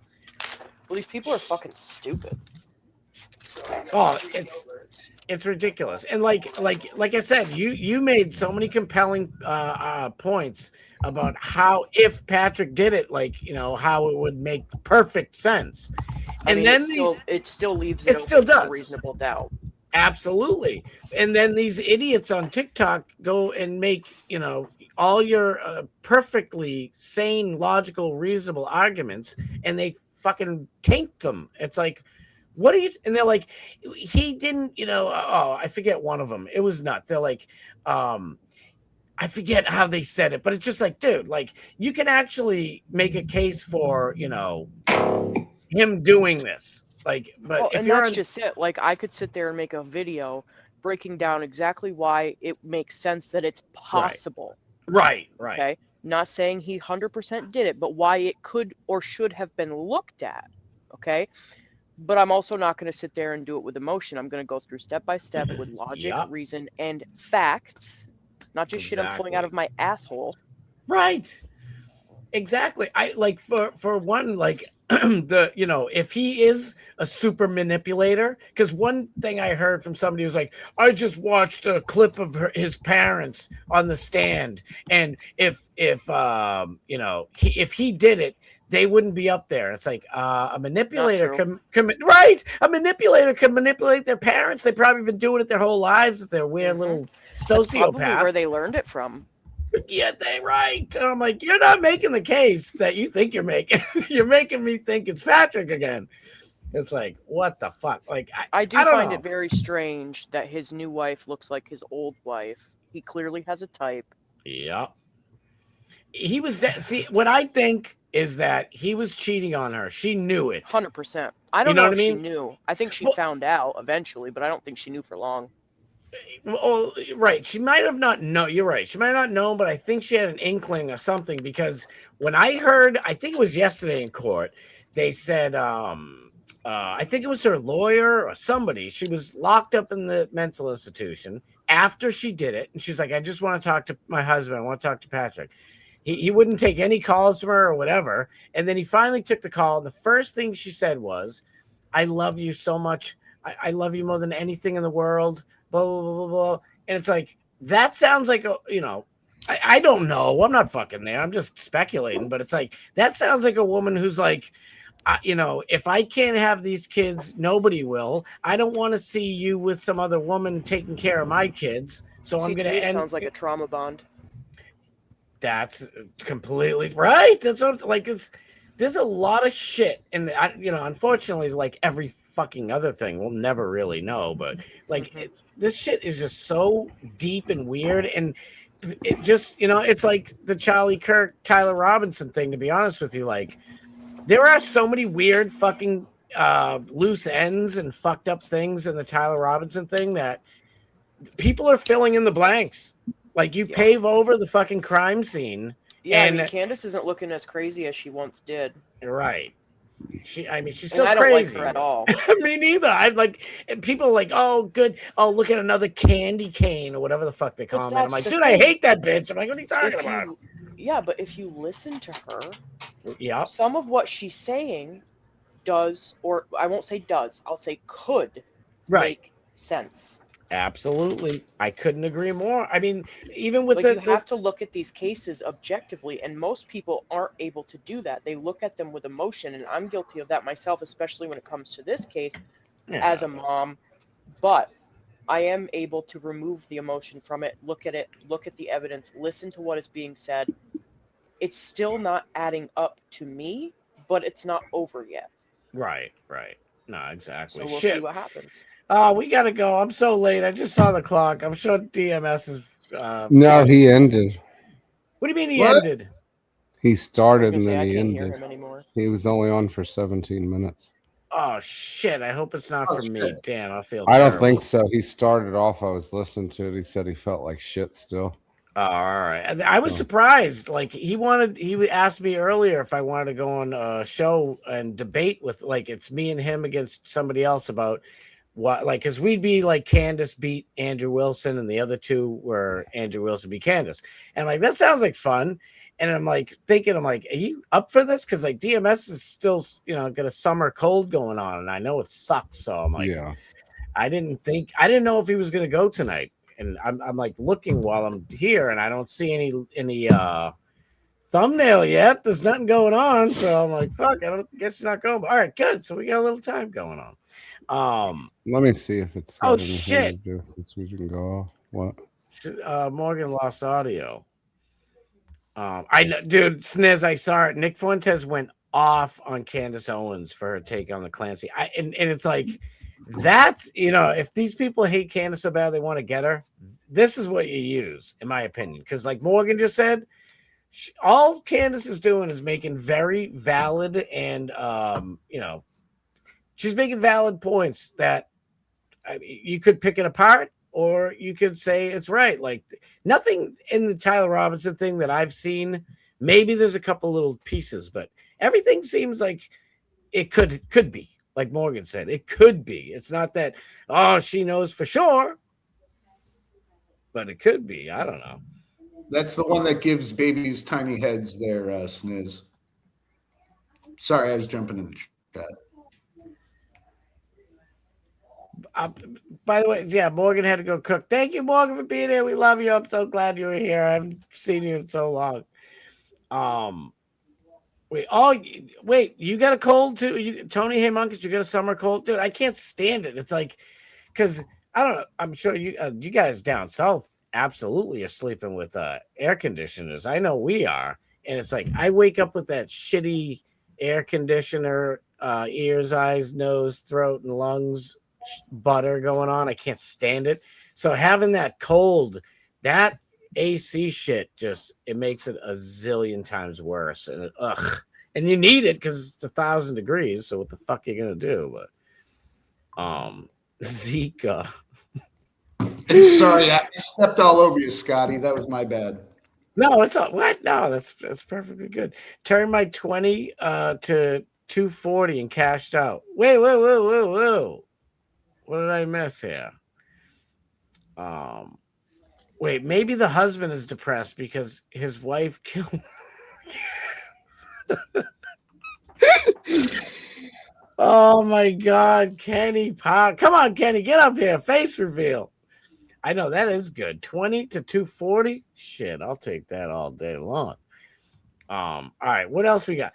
I wonder if I could bring up what happens if I do this? Ooh, all right. Okay. Because there was a couple of stories I had that I want to go through. Matter of fact, one of them is from Truth's Unbreakable. So let me see. Everything, it feels like it's not updated. Like I'm telling you, it's happened all week. I've tweeted stuff and it's not showing up here, but it's on my phone, but it's not showing up there. This is the New Jersey one. By the way, big news. I can't play this whole thing, but this is very big news. One of the things you've been talking about on your show is your allegation that government officials are aiding in pedophilia, child trafficking, and the grooming of children, right? You mean like what Jeffrey Epstein did with the Clintons? Oh, it's glorious. That was the best part of that entire trial, by the way. Look at this. Let's see if here we go. We'll put the HD on screen for you. Texas slashes $50 million judgment against Alex Jones over false Sandy Hook claims to $1.5 million. That is an all-Democrat third court of appeals. Well, we will now appeal that to the Supreme Court. That's already signaled that they're going to overturn the whole thing.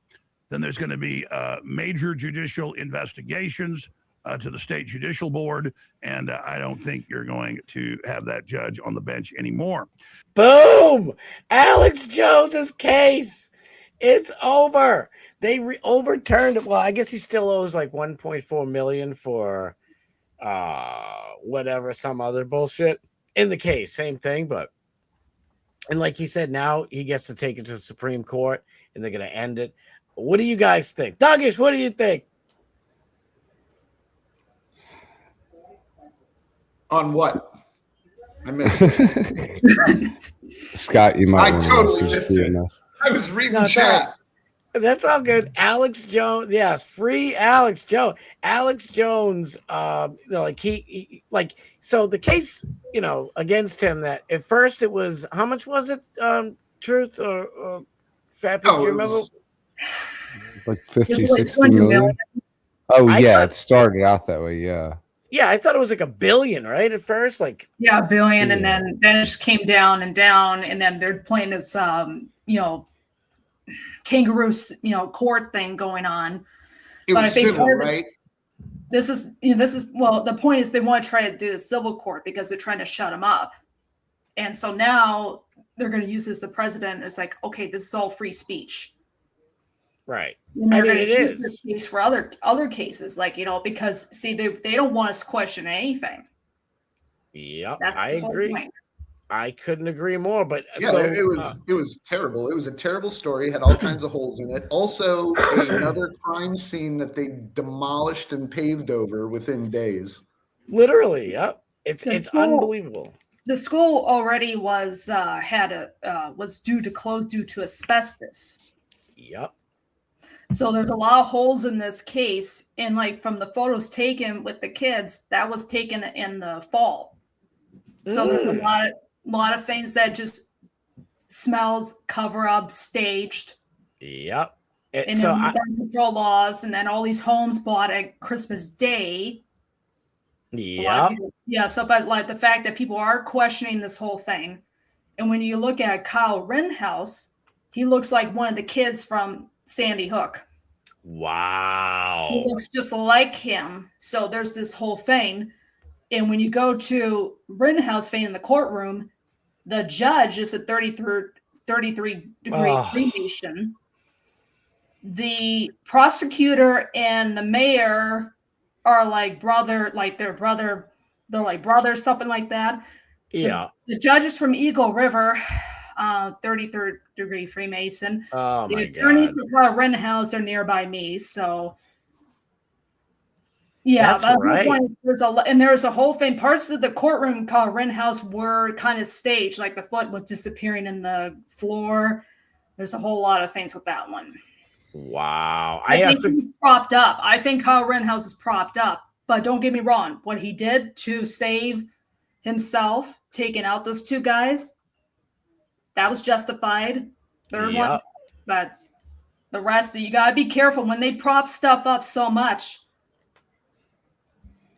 they're gonna throw a lot of crap. They're gonna just pay attention who these people are, why they try to promote them so badly. And don't forget, Jones is also CIA too. See, it's funny because people keep saying he's a Fed, like this whole beef with him and Tim Pool. And if you listen to some, I try to do show prep, and I'm listening to Tim talk about it. And some of the things Tim's saying, like, because now Tim's pissed because, Alex is calling him out for shit.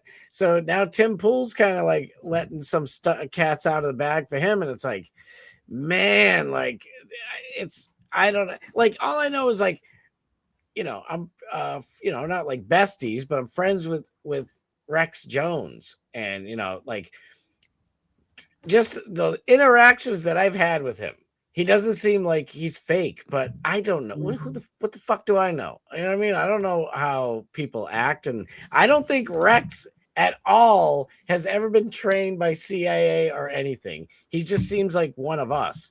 But Alex, I don't know. Maybe Alex has been doing it for so long that he's got the knack for it, and he can just, come off and say shit. I don't know. We are fucking gaslit so bad. And I was born and raised to question every single thing. Question it all. So I don't trust everything none of and it. everybody, especially those who claim to have power. There you go. Or authority over you, for sure. And to kind of go with both of you, what you both are saying, I was asking, like, what do you think about because they wouldn't let they wouldn't even let Alex Jones have an appeal in Connecticut, where the case they took they filed it in Connecticut. So there's his trial. He's fucked because Connecticut is, oh my God, it might as well be in DC or Virginia because it's just, all of the, the glowies from New York all live in Connecticut. Like Truth was just saying, it's fucking 33rd degree Masons. They're all, it's a big fucking, group, and we ain't in it. Yep. I forget which court it is, but he got to appeal it in Texas and he won. And now I don't know if it goes to the actual Supreme Court or if it goes to the Texas State Supreme Court, but it kind of like makes me think like maybe this was all bullshit to begin with, but maybe I'm just, suspicious that way. I don't know. That's what I was asking you, Thuggish. Like, what do you think from your perspective?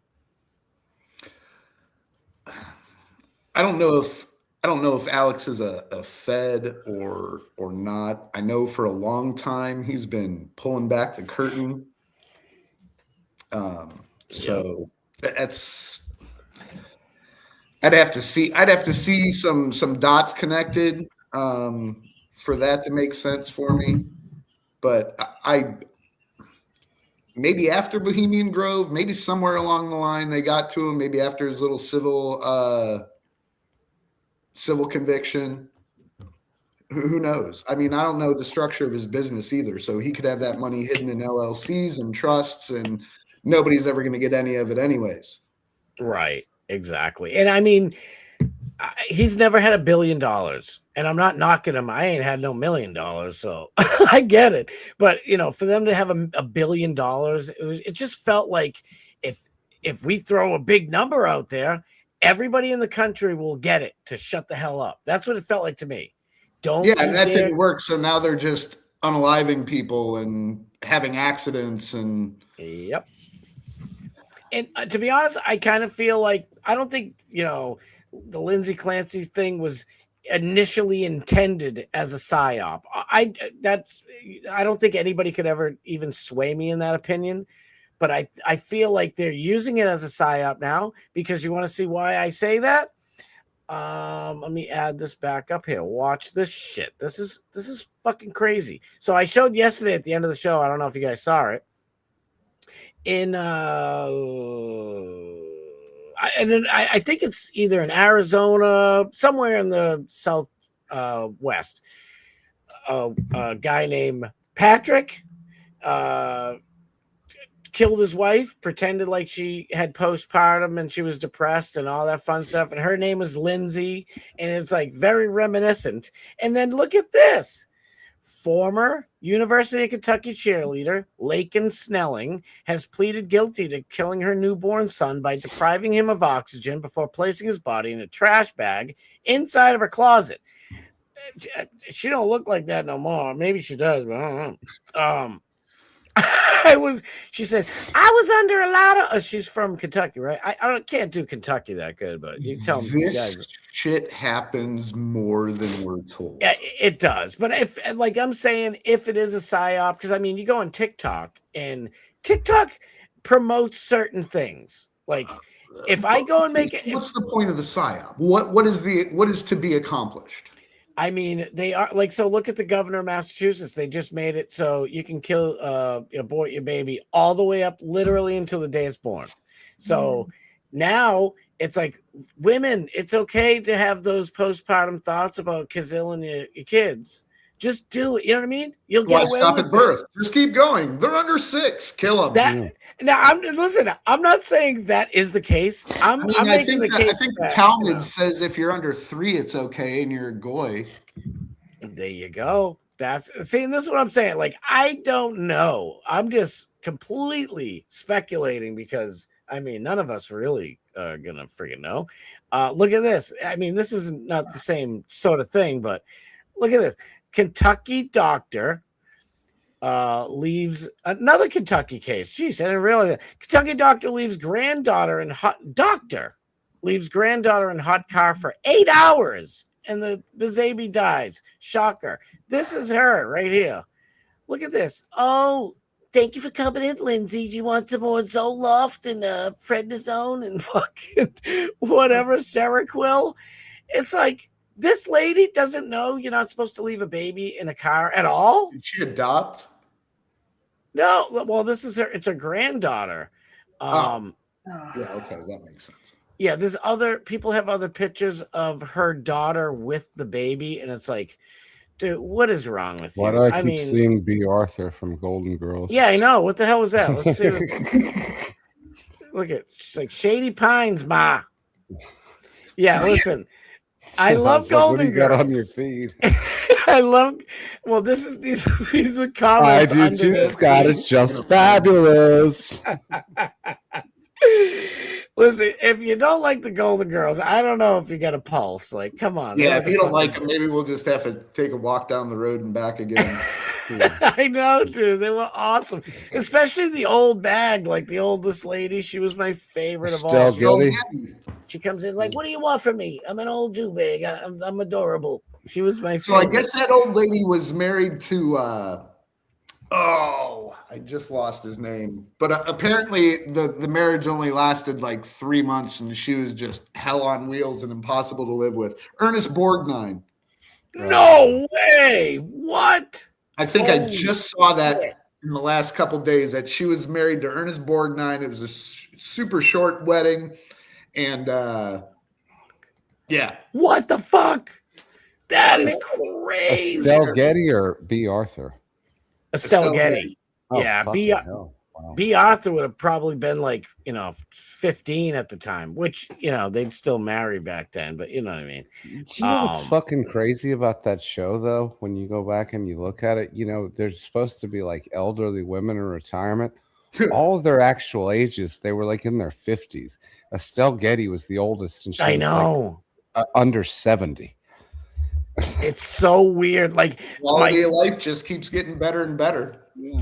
My cousin, because I got a cousin chat. We haven't chatted in a few weeks. It's kind of sad, but a bunch of other cousins, we have a little chat group, just whatever.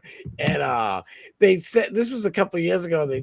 One of them posted a picture, and they said, by the way, all of us are the same age right now as everybody who was in the Golden Girls at the time. And I'm like, what the fuck? And I looked up and they were all in like the late 40s, some like early 50s. I'm like, what the fuck? It was just wild. I'm like, they dolled them up, all right. They definitely. It's crazy. Okay, I'm sure everybody here has seen the movie Christmas Vacation. I can't think of the actor's name, but the guy who plays the uncle, the one who burns the tree down with the cigar. Yeah, my favorite. William Hickey is the blessing. Yes. Yeah. Okay. So, do you know how old do you think that he was in that movie? 70 something. Yeah, I would say late 60s, early 70s too. Yeah. He was 62 years old in that fucking movie. Wow. He looked the stuttering one, right? The He one looked like he was fucking 85. Damn. Well, he was in another movie like 10 years later, and he looked like he was like in his 80s again. So that's the only reason why I guessed. It's like he aged early and then he just stopped aging. Because I remember seeing a Tales from the Crypt episode from the early 90s, and he looked exactly the same way, you know, or the late 80s, whatever it was. Oh, look, Kirk Royce is here. Cases like these are to keep. Thank you for being here, Kirk, by the way. Cases like these are to keep people distracted, kind of like WNBA Trizan stuff.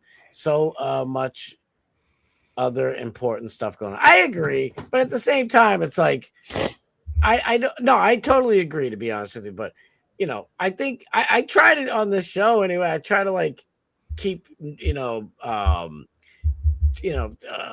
current topics going, but like we're talking about like the Golden Girls now, like, you know what I mean? Like I don't want to be bogged down by that's why, you know, I kind of rip through news stories kind of quick, because I'm like, you know, I'd like to talk about so much other shit. And honestly, fucking politics, at least today in the last 3 years, 7 years, so fucking depressing. You know what I mean? It's like with Biden, we were fucking trapped. Like, there's nothing you can do until hopefully Trump comes in. Then we get Trump's second term, and I'm like, hallelujah, I can't wait. I'm going to start my own business. And then this fucking guy fucks us. So, you know, it's depressing. So you're right. Like, there's more important shit, but, well, you know what I mean? Scott Bessent, Trump, Jared Kushner, Dan Bongino, you know. Before I forget, speaking of the Golden Girls, interesting factoid on that, Scott. Did you know that they made a sequel series to the Golden Girls? Yes, it was called The Golden Palace for one season. It was everybody except B. Arthur. Wow. And they moved to like Miami, and they bought like a hotel restaurant, and they ran it. And they did like, I don't know, 20, 25 episodes. You can't find it anywhere. Like, you can't even buy bootleg DVDs, but the only time I ever saw it is they do like reruns on some channel that you got to get with rabbit ears. Like, you can't even get it with your cable box. Wow. But, this is mind blowing, to be honest with you, because I love the Golden Girls. Like my little sister-in-law, she still watches them to this day, and you know, she'll be sitting there watching them, and I'll pass by, and I'm like, it was just like, whoever wrote that was amazing. Like, every line was hilarious. They had like, you know, awful, like, you know, one of, I think it was B. Arthur got raped on the show one time or something like that, and they still made it funny. Yeah. It was either B or the other whore one, but you gotta be at Blanche. Yeah, you gotta be in a mindset for it, because it can be depressing sometimes. Yeah, well, they were all old roast comics. Yeah. Mm-hmm. Oh, that's true. Yeah, that's very true. I knew B. Arthur from Maude. Like, she was fucking incredible. Like, and the other chick too. What's her name? Oh God. Not Betty White. No. You're talking about the one who plays Blanche? No, she wasn't on the Golden Girls, but she did like crossover. She did shows with a couple of them, especially B. Arthur. I'll never remember her name. Carol Burnett. Yeah, Carol Burnett. Like, she always tugged the ear. Yep. Oh, see, like, right there, same time. You know what that was? That, you know what that signified, don't you? To her mom. Yeah, there you go. Yes, yeah. Some people say it was a pre-Epstein thing. Like every time I tug my ear, go kidnap a girl. No, I See, don't. I'm so fucking old school because shit just sucks fucking now. It's not like It's a Wonderful Life thing where you touch your ear and a child gets molested. Every time a ear is tugged, a child gets molested. Fucking Ghislaine finds a new child to kidnap every time a bell rings. The Golden Girls was really emotional. It really was. Like you would be literally laughing as hard as you can 1 second, and the next second you're like about to cry. It was good. Like like I say it all the time. Like a good TV show or a movie will pull you out of your reality even for a second. And like that, like Breaking Bad did that for me. I only watch old shit. Like I don't, Yeah, me and too. like movies, music, television, all that stuff. And people are always surprised by that when they know that I'm not even 40 years old. But like I didn't, I don't watch any of that fucking like new age shit. They're like, oh, this show, like the girl who overdosed. They're like, oh, she's from this show or whatever. Oh, I gotcha. But see, here's the thing. That was for Rennie. I have kids, so it's great seeing my kids growing up with their stuff. Like I grew up with like Facts of Life, Silver Spoons, all that shit, and watching them, growing up with like iCarly and Sam and Cat or whatever these shows are. Like I get to kind of live through them and see what their progress is. And like, what's that broad Nickelodeon star? She's got like a heart on her face now. What the Clarissa girl? That's who I thought died. I thought that was Hayden Panettiere. I think they did like a movie or something. Amanda Bynes. Yeah, Amanda Bynes. Is she the one that was Clarissa Explains It All? No. Truth, you know who she is, right? She was MK Ultra. Amanda Bynes. A little bit. Yeah, she got messed up. When she was younger, she was fine, but then older, she's got the eyebrows kind of like this, and then blonde hair, and then that's all I know. But I never followed all that stuff she did. But all I know is like from then to now. But like younger, she was perfectly fine. But it's the same thing, just like they did Britney Spears and all these other people. They start out fine, then all of a sudden, slowly. It's crazy. Like I thought I thought Amanda Bynes was so amazingly talented, just like Lindsay Lohan, maybe even more talented. And I think Lindsay Lohan is legit, like a legit good actress. And it's like they're just tearing we're not gonna have any Rue McClenahans and B. Arthurs in the future. They're all getting look at them. You want to see Amanda Bynes? Let me see if I get her. Here she is. That's what I'm getting at. Look at this. This was Amanda Bynes on the left when she was a young Nickelodeon star, and she did a bunch of movies, and she was coming up in the world. And I don't know what they did to this poor creature, but she's got a heart tattoo on her face. Her lips are all fudged up. She looks like she's definitely on some kind of dope. I don't know what happened to those Ben Shapiro eyebrows, but they spawned somehow. It's a disaster.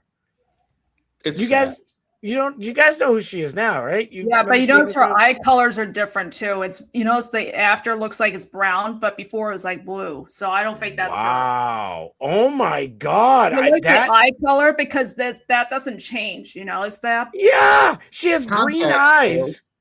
It could be, but blue green eyes, and then now she's got brown. Brown. That's nuts. That's not her.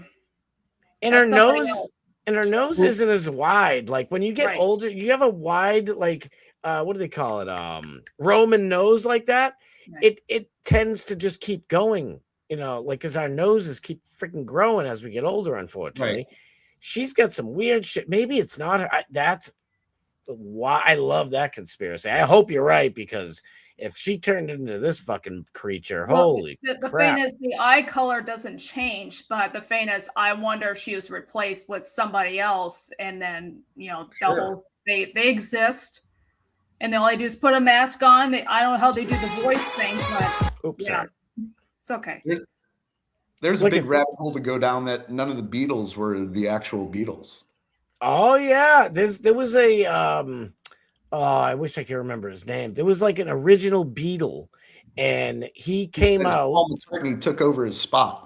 Yes, and then all of a sudden the dude's vanished or whatever, unalived. And like, if you listen to like the way he spoke, and like he did a couple interviews, and he's singing the songs, and he sounds exactly like Paul McCartney. Like the Beatles shit that's some fucking weird shit. And that's when they were really getting to like MK Ultras, like, they were full-fledged Mossad, CIA, crazy shit town. So CIA, acid, doing all of that stuff. Yeah. Kirk Roy's real quick coming out on the scene, and they were huge in Europe, and they wanted to get control. I mean, we've been doing crooked stuff to our own people for a long time. And that's like Elvis was asked to spy, and all of them were. I'm not just picking on Elvis. All of the big stars. Oh, you're getting to play a show in Russia? Well, guess what? We're deputizing you now. I don't want to do that shit. Well, you might want to check with Priscilla because she might not be here when you get back, type of shit. We'll see you when you get. You know what I mean? It's like they fucking force you to do it. Houdini was a fucking one asset. Of the Golden Girls was a spy. I wouldn't doubt it. Real quick, Kirk Roy's pulled up Mama's Family. That's what I was thinking of. You had B. Arthur and I want to say Carol Burnett. Carol Burnett, thank you. Carol Burnett was fucking a force to be reckoned with. Unbelievable. Wait, what did you say? Thuggish, you said I thought that one of the Golden Girls was a spy during like World War I or Betty White was in the war. I know that much. Yeah, you know what? I think she was former military, wasn't she? I believe so. I could be wrong, but I think so. I wouldn't doubt it. Jake Hudson, thank you so much for being here. I appreciate you. Holy shit. Oh, that's creepy. I gotta look into thank you for being a friend. Rainey's the best. I'm gonna look into that and see if hopefully next time we have everybody up, we can talk about it because that's I want to look into that, man. That's Mask and Graph. I didn't know that. Yeah, I was just about to do it too. Miley Cyrus, Hannah Montana was a great show for girls. If you go back and watch it, because my youngest wanted to see. Because we would, we're Nickelodeon. Well, we used to be until the whole foot fetish thing was exposed, and it's like, you know what, the tuxedo at the interview, it's fucked up now. Like we're like, because my kids loved iCarly, the real one, not the like woke weird fucking new one, and they would show feet. It's like, oh, look at my feet, and I'm like, I didn't think it was weird. Like, we weren't even thinking about weird shit. And then you find out Dan Harmon, the fucking main guy who like made almost all of the Nickelodeon shows, he's a weird pedo chomo foot fetish. Oh yeah, dude. that's like, huge. oh fuck, I know. I'm like, he's the one who got to Amanda Bynes. He fucked her all up. Allegedly, the Nickelodeon little splotch is supposed to look like Epstein Island. Oh shit, that is weird. Yeah, dude, Rainey, she's a mess. That's interesting. So here's the actresses in real life. B. Arthur, U.S. Marine, Women's Reserve during World War II, 43 to 45 as a typist and truck driver, dispatcher, rising to staff sergeant. She later largely downplayed or denied the service publicly. This was military support work, not intelligence or spying. Betty White volunteered with the American Women's Voluntary Services, so she was just driving around domestically with supply trucks as a civilian volunteer. Rue and Estelle Getty have no documented military intelligence or spy-related service. Yeah, see, they're not going to tell us anyway, so we kind of have to crazy read between the fucking lines. Truck drivers. I mean, I could see B. Arthur, but Betty White being a fucking truck driver. Yeah, but you see Betty White when she was young, like she was a smoke. Real quick, I gotta put this up real quick. Where is it? Who said it? Kennedy? Kenny. Yeah, I know you're absolutely right. Like this picture isn't really her. This is like a weird AI version of her. But I wanted to show it because look, Amanda Bynes hugging Hayden Panettiere because they did work together in the past or something like that. And it's like, yeah, they probably did. I mean, holy shit. Corey Feldman, for as much as a wreck as he is, I mean, he's been around for years, waving a flag, saying, "Look over here." They're, you know, they're coming after us. There's evil people here. For like Corey Feldman's a weird one because he could expose everything, and then at the same time, I don't know if I'd believe him because he feels like he'd be MK Ultra fed more than anybody. You know what I mean? And he might not be, but he's just such a fucking weirdo. I think that's why he's a weirdo, because he's been look at in the 80s when he was just him and Corey Hart were literally on Entertainment Tonight, divulging everything, saying, yeah, these guys have done this, and they came after us like this, and everybody was just like, and no, yeah, 1,000,000% right.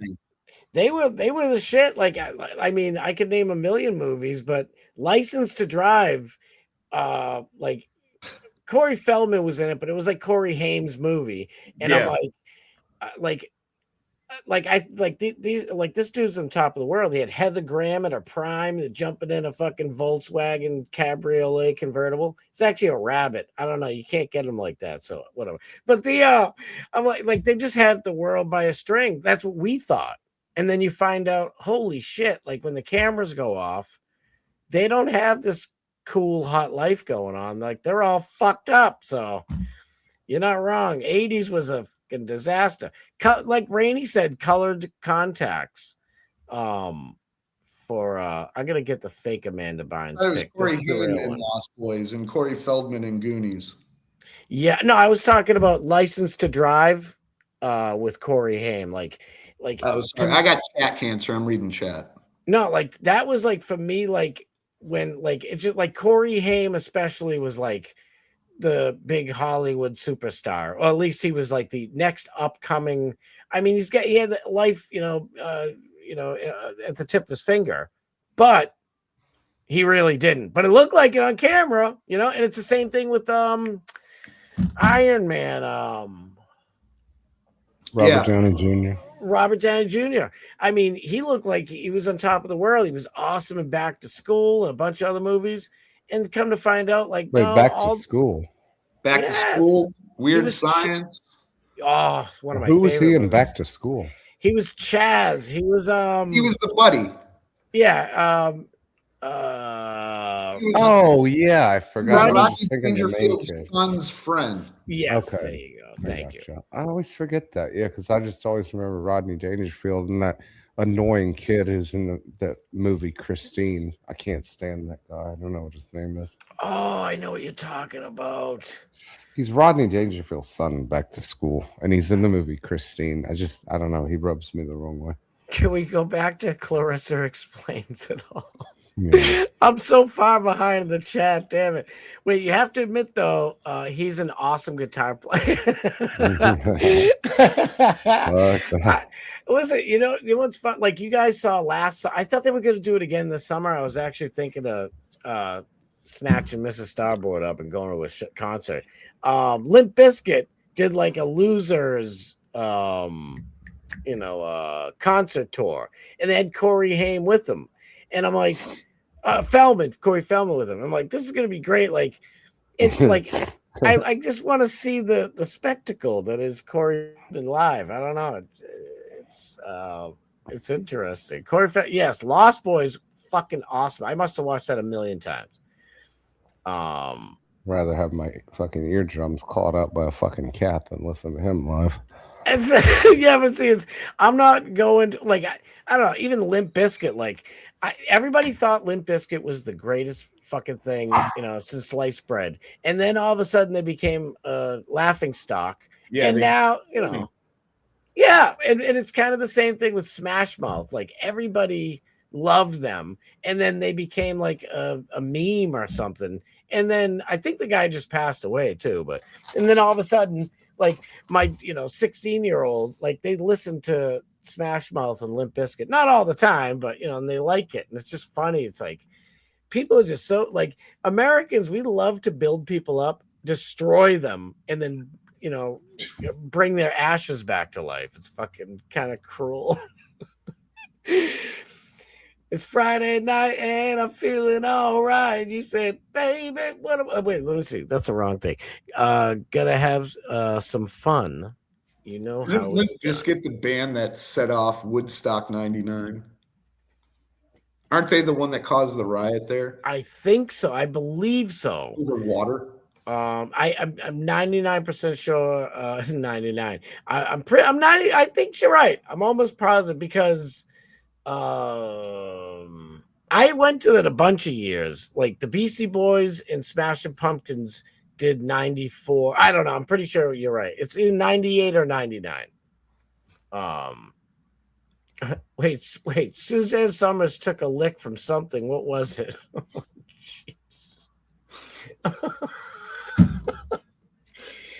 I'm trying to look. Wait, let me look it up. Three's Company, one of the best shows ever. One of the absolute all-time greatest shows of all time. See, I don't know what I can show because I'm gonna get freaking. See, here it is. I forget what happened to her, but she was this is her in her like 60s. It's like, what's wrong with her? How is she got stuck in a thigh master? I just don't,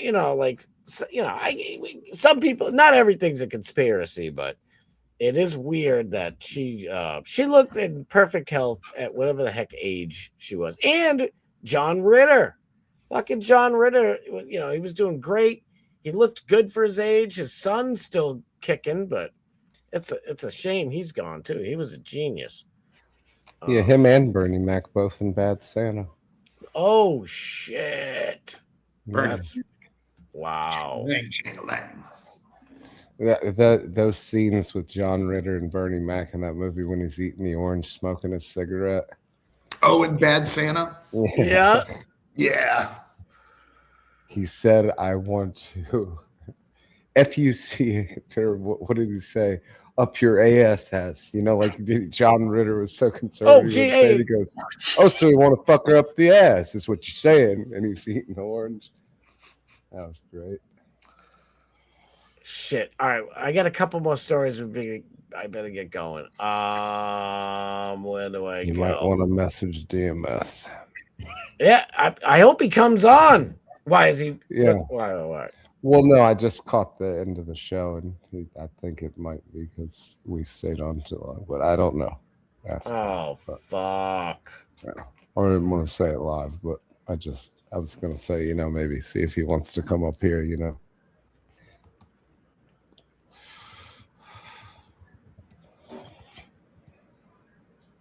Shit. Oh, no. I thought it was because he was I saw the time and I'm like, shit, like I gotta get I say to Mrs. Starboard all the time, I'm like, I'm so glad that Doc Matt Steve goes on at 8 because I don't know how to end the show. I want to keep going and going and going. I'm like, all right, I see the clock, I gotta go. Even like right now, I'm like, I know I got like some shit I gotta take care of, and I'm like, I'm having too much fun. I know. I just asked him if he can come on. I don't know if he's up for it. I hope he's not pissed. Ugh, I'll feel fucking horrible. It's okay. I'll calm him down. He finds me very attractive. Don't worry. Oh God. Yeah, I don't want to do any more Lindsay Clancy stuff. Where's the Trump stuff? I honestly didn't even notice the time because we were like mid-conversation, and then I went over to check because I looked and I was like, "Oh shit, it's like 8:15 or whatever," and he was already ended. Like the stream was like 14 minutes and change. Yep. I just skimmed it. Same thing. I looked down. It was 8:18. I'm like, "Oh fuck, I gotta get off." I'm like, "Shit." I hate when I do that. It bothers the shit out of me. Look at this. So this is what I was talking about. At least he's gonna be mad at you and not me because I didn't even step on your fucking toes. I mean, a little bit, maybe like 3 minutes, but I know I'm in trouble. Shit. Naughty, naughty, shame, shame. Look at this. So Scott. So I said, "Oh wow, George Soros is number 2 guy, and Trump's the fucking whatever the hell he is, the Treasury Secretary, doesn't understand why gas remains high. So we're in great standings here. Listen to this guy." I'm confident that bonds will continue declining. We've got a spike in oil prices today that I don't really understand. Our announcement. I'm confident that. First of all, why is he smirking? Treasury Secretary doesn't understand. That's a little concerning. You think? And why is he smirking the whole time? What's funny? Like, I mean, we're all in big fucking trouble here, and this guy's I don't know any. What am I gonna do? This guy is an absolute piece of shiz, man. Ooh, I almost hit back on the wrong tab. Oh, look, he's got Elaine Bennis behind him. This is handlers. There's another thing with him, with Trump. I guess I'll just read it. Like, he basically says it. Is it on the screen? Okay, good. Look at today. I concluded a deal to substantially lower the price of ground beef for working families. As everybody knows, under President Biden, beef prices soared at their fastest rate. And just any beef. And the American beef herd fell to its smallest size. Remember that during like COVID and even way after? They were just like forcing farmers to slaughter their livestock. As we work to rebuild this herd and help our ranchers for the next 90 days, United States will allow up to 300 metric tons of product for ground beef to be imported with no quota tariff. We have a commitment that this beef will be sold at 25% below market prices. So it sounds all good and dandy, but Thomas, let's get some more stuff from Mexico and see how that works out for us. That's right. I kind of said with Thomas Massey, I'm like, instead put of some lettuce and peppers on there, right from Guatemala, we don't even get American lettuce. Most of the beef comes from Central America that we import. Yep. I'm like, instead of Trump ending all the stupid regulations on beef farmers to lower the cost, Trump decides to bring in beef from other countries.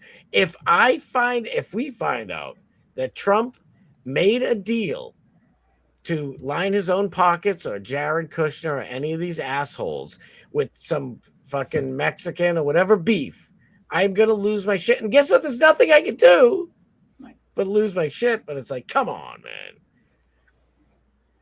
man. Ugh. I'm telling shady supporter. Scott's show always has higher res than the effing news. Thank you. Holy Tampa Terry. He's back, ladies and gentlemen. We missed the hell out of you, Tampa Terry. Fat Pig's like, I didn't miss that motherfucker. I can only chat for a second, bro. Just want to say Scott Starber's rugged as hell. Let's go. Well, that's too bad. The link was in the chat, Terry. I mean, you could have come on for a minute. Ooh. Tampa Terry. Tampa T. I mean, he won't show his face, but it's because if he does, he'll be wearing a mask. But K-Dog up in here. Yay, plastic meat. Rainy. Thank you. I forgot what I was going to say about it. This is probably going to be like Bill Gates bullshit, fake fucking, what do they call it? Not plastic, but lab grown. Lab grown. Thank you. There you go. It's going to be some bullshit lab grown crap. Like, we are so well. Just so happens that a certain country in the Middle East that is one of our greatest allies has just invested in a 3D meat printing company. Oh my god. Yeah. And the CEO of Campbell's was caught on hot mic saying that all of the meat in Campbell's soup is 3D printed. Chunky, Campbell's, whatever they own. It's all 3D printed. Wow. Oh, that's depressing. Like I loved beefaroni and what the hell is his name? Chef fucking Boyardee. Yeah, like all that shit in a can. Like, I'm sure it's not good. Obviously, it's not good for you. But I had a can of beefaroni a couple of weeks ago. And I'm like, maybe this will be all right. It does not taste the same when I was a kid. And it's like, it has like weird oily substance to it. Like, I don't remember. It was like thick and delicious, and it tasted like the same ground beef that my mother was making for whatever so meal. You can look this up. About 3 or 4 years ago, like during COVID, I think. Yeah. They came out with a throwback recipe, whole line, the raviolis, the beefaroni, the spaghetti and meatballs, all of it. They did throwback recipe. And I bought some of that. That stuff was delicious. Tasted just like I remember it as a kid. The stuff that they do now, no, wouldn't touch it. What are you talking about, like Chef Boyardee? Yeah. Yes. Yeah. Yeah. I'm just looking it up. I think DMS is pissed. I said, can you come on? He said, no. Oh, fuck. Oh, no. I'm trying to find. Wait a minute. What the heck is this? Oh, is it Kitty? What the hell happened here? Evening, sir. You want to tell me what's going on here? I'd like a lawyer. Okay, but you got a car full of ravioli? Lawyer, please. Sir, I'm just trying to I want understand. a lawyer. I want a lawyer Copy now. that. Dispatch, stand 2 by. lawyers, Just maybe. lawyer. Evening, sir. You want to tell me what's going on? It says AI slop in the corner. I didn't know what the fuck this was. Now look at this. This is what I think you were just talking about, Thuggish. Throwback Chef Boyardee. Yep. Wow. Compare the ingredients. Yeah, I know. I wish I could. I don't even look at more meat, more cheese, more goodness. No, how about real meat, real cheese, real goodness? That's the difference. Wow. I wish I got this. Dang it. And look at I know, like, so you can see the beefaroni right there. That's how I remember it. And now, Chef Boyardee, beef. Oops. Mother fudgicles.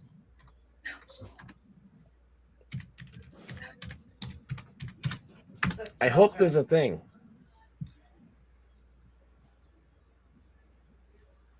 Oh, fuck yeah. He's pissed. Here we go. Real quick. This is what it looks like now. That does not look, even it's like flashing neon colored sauce. Like, it's just not the same. It is not the same as I remember. And don't forget, they're putting more pasta in there, so that's why they kind of weigh the meat less. This is how they're doing it. I've seen in my local grocery store they're adding more pasta and less meat in the entrees. So they're cutting back on the costs. I've seen it personally. It's like, they want you to dish it out like, and then when I got some, it's like, what the hell they put in the sauce? It's not the same. Holy shit! Here's what Grok. Here's Grok. The throwback version used simpler, higher quality leaning ingredients, higher quality leaning ingredients. Romano instead of processed cheddar, olive oil instead of soybean oil, real sugar, no TVP, meat extenders, fewer thickeners and flavorings. The modern version rely more on cost saving and shelf stability additives. Enzyme modified cheese, modified starch, soybean oil, blah blah blah blah blah blah blah. Wow. See, here's the thing. They're trying to get us with this a longer shelf life. How about this? You save money by you don't have to put 700,000 chemicals in there. Like, tell people you can't shop for a month. Sorry, you got to go to the store every few days. Right. Sorry. Or, now you have to shop for the week instead of right. It's fucking insane though, the amount of preservatives and like with canned goods and shit nowadays. It's like it's insane. They stay good for fucking 3 years. I know. Yeah, no. And then like the frozen shit. Like I I was stoned, I'll admit it. And when I was going through the grocery store and I was going down the frozen food aisle, sometimes they got those banquet chicken pot pies that I'm a whore for and they're only $1. Same. So it's like, I'll just throw one of those in there, sneak it in the cart, And I took it out and I looked at the date on it and it says Best Buy August 2027. And I was like, what the fuck? Like, the thing is good for a fucking year and it's got chicken in it.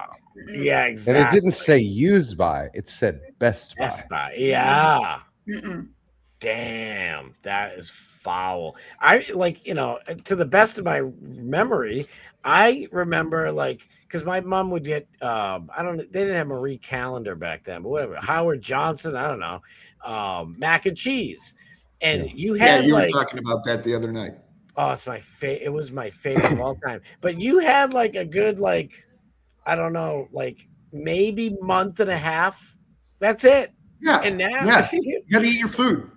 Yeah. And now it's good, for a year and a half. That's fucking nuts. It's I don't want my food. The only thing I want is some weird, end of time survival bucket of shit that I have to put water in to make it, cream corn again. That's the only thing I want lasting years. Everything else, just give us real food that expires. What's funny too is that if you do food the proper way, parts of my family, they were mountain people, and they jarred their own vegetables and fruits. Jarred and that shit in a mason jar. That's still got a lifespan. No, it does, but I mean that shit will actually last a long time. I mean, at least 6 months to a year, because they jar it all in the spring and they eat it through the winter until the next year. So it's got, about a year or a year and a half shelf life on it. But all that's in it is the natural juices or water. So there's nothing else in it, Yeah. And it's not going to kill you if you can it properly and seal it properly. It's just, Right. Yeah, you're sterilizing it. You're creating an environment within that mason jar where nothing lives, no microorganisms live. Yeah. Right. Exactly. You're pickling it, and I love pickled vegetables and shit like that. It's so good. Another way to preserve it. Yeah. But once you crack it open, though, it's now the clock's really ticking. You know what I mean? But like you said, that could last a long time. Once it's open, that's the other thing about food people don't understand. They look at a salad dressing that they opened 6 months ago, but the expiration date is a year from now. And that expiration date's no longer valid. That's right. Yeah, that's the whole thing, is that people don't look at labels either. That I've noticed that with certain things. Some companies don't put it on it, but I've noticed with certain things, when you buy, if you have taco night and you buy the generic taco sauce or whatever, to put on it. Yeah. It'll have an expiration date of 6 months or whatever. But then if you look at it on the bottom label, it says keep refrigerated and used within a week after opening. Yeah. Most people don't pay attention to shit like that. And then they're like, oh, it's a fucking year expiration date. 2 months later, they dump it on, you get sick as fuck. Exactly. They need to put that on the label for people. I'm sorry. We when our grandparents, first had to deal with this shit, they used to have really bad food in the early 1900s and beyond. So, everybody knew, oh shit, I just went to the deli. I better eat this tonight. You know what I mean? You don't save meat for weeks. There's no, but they got to change the label. They got to change these labels and say goodbye, September 30th, 2026, unopened. If you haven't opened, once you crack that milk or whatever the fuck it is open, time's ticking, buddy. Yeah, most of our cooking styles and cooking methods, especially your European styles like French, they come from trying to extend food life and trying to cover up bad food. That's where a lot of your sauces came from. Yeah. Our chefs trying to cover up bad food. Exactly. That's every time I that's brought up, all I think about is A1 steak sauce. You guys have had that, right? Oh yeah. It's I prefer Heinz 57. Right. I love it, but you can tell that was made to cover up bad meat. It's like there's something or meat that people don't know how to cook. So that's true. That's absolutely people with unrefined palates who are hill jacks, but that's just me. That's ranch. Shit, I know it's 9:20. I better go. I gotta talk to DMS. I know he's rip shit. He only had an hour to stream. It's a mess. Shit. All right, I better get going, dude. Thank you guys. Thank Morgan, Nick the Gun Guy, everybody. Thank you guys so much for coming on. I had fun. We got to do it again. We'll do it again. Thank you. Nice seeing y'all. Right. Truth. Thank you, Truth. Truth. See ya. All right, we'll see ya. All right, guys. All right. I love you, DMS. Don't be mad at me. I'll be back on Monday, 6:30 p.m. Eastern Standard Time. I don't know if I'm going Tuesday. But don't miss, keep your eyes open for everything. Dark Mass Steve usually does stuff on the weekend, so make sure you're watching him. And I hope you guys get the bells on for everybody. Yeah, that's it. Love you guys. Thank you guys for watching. I'll see you guys back here Monday, 6:30 p.m. Check the Fat Pig and everybody else. Make sure you're watching them too. All right. Love you guys. All right. Peace.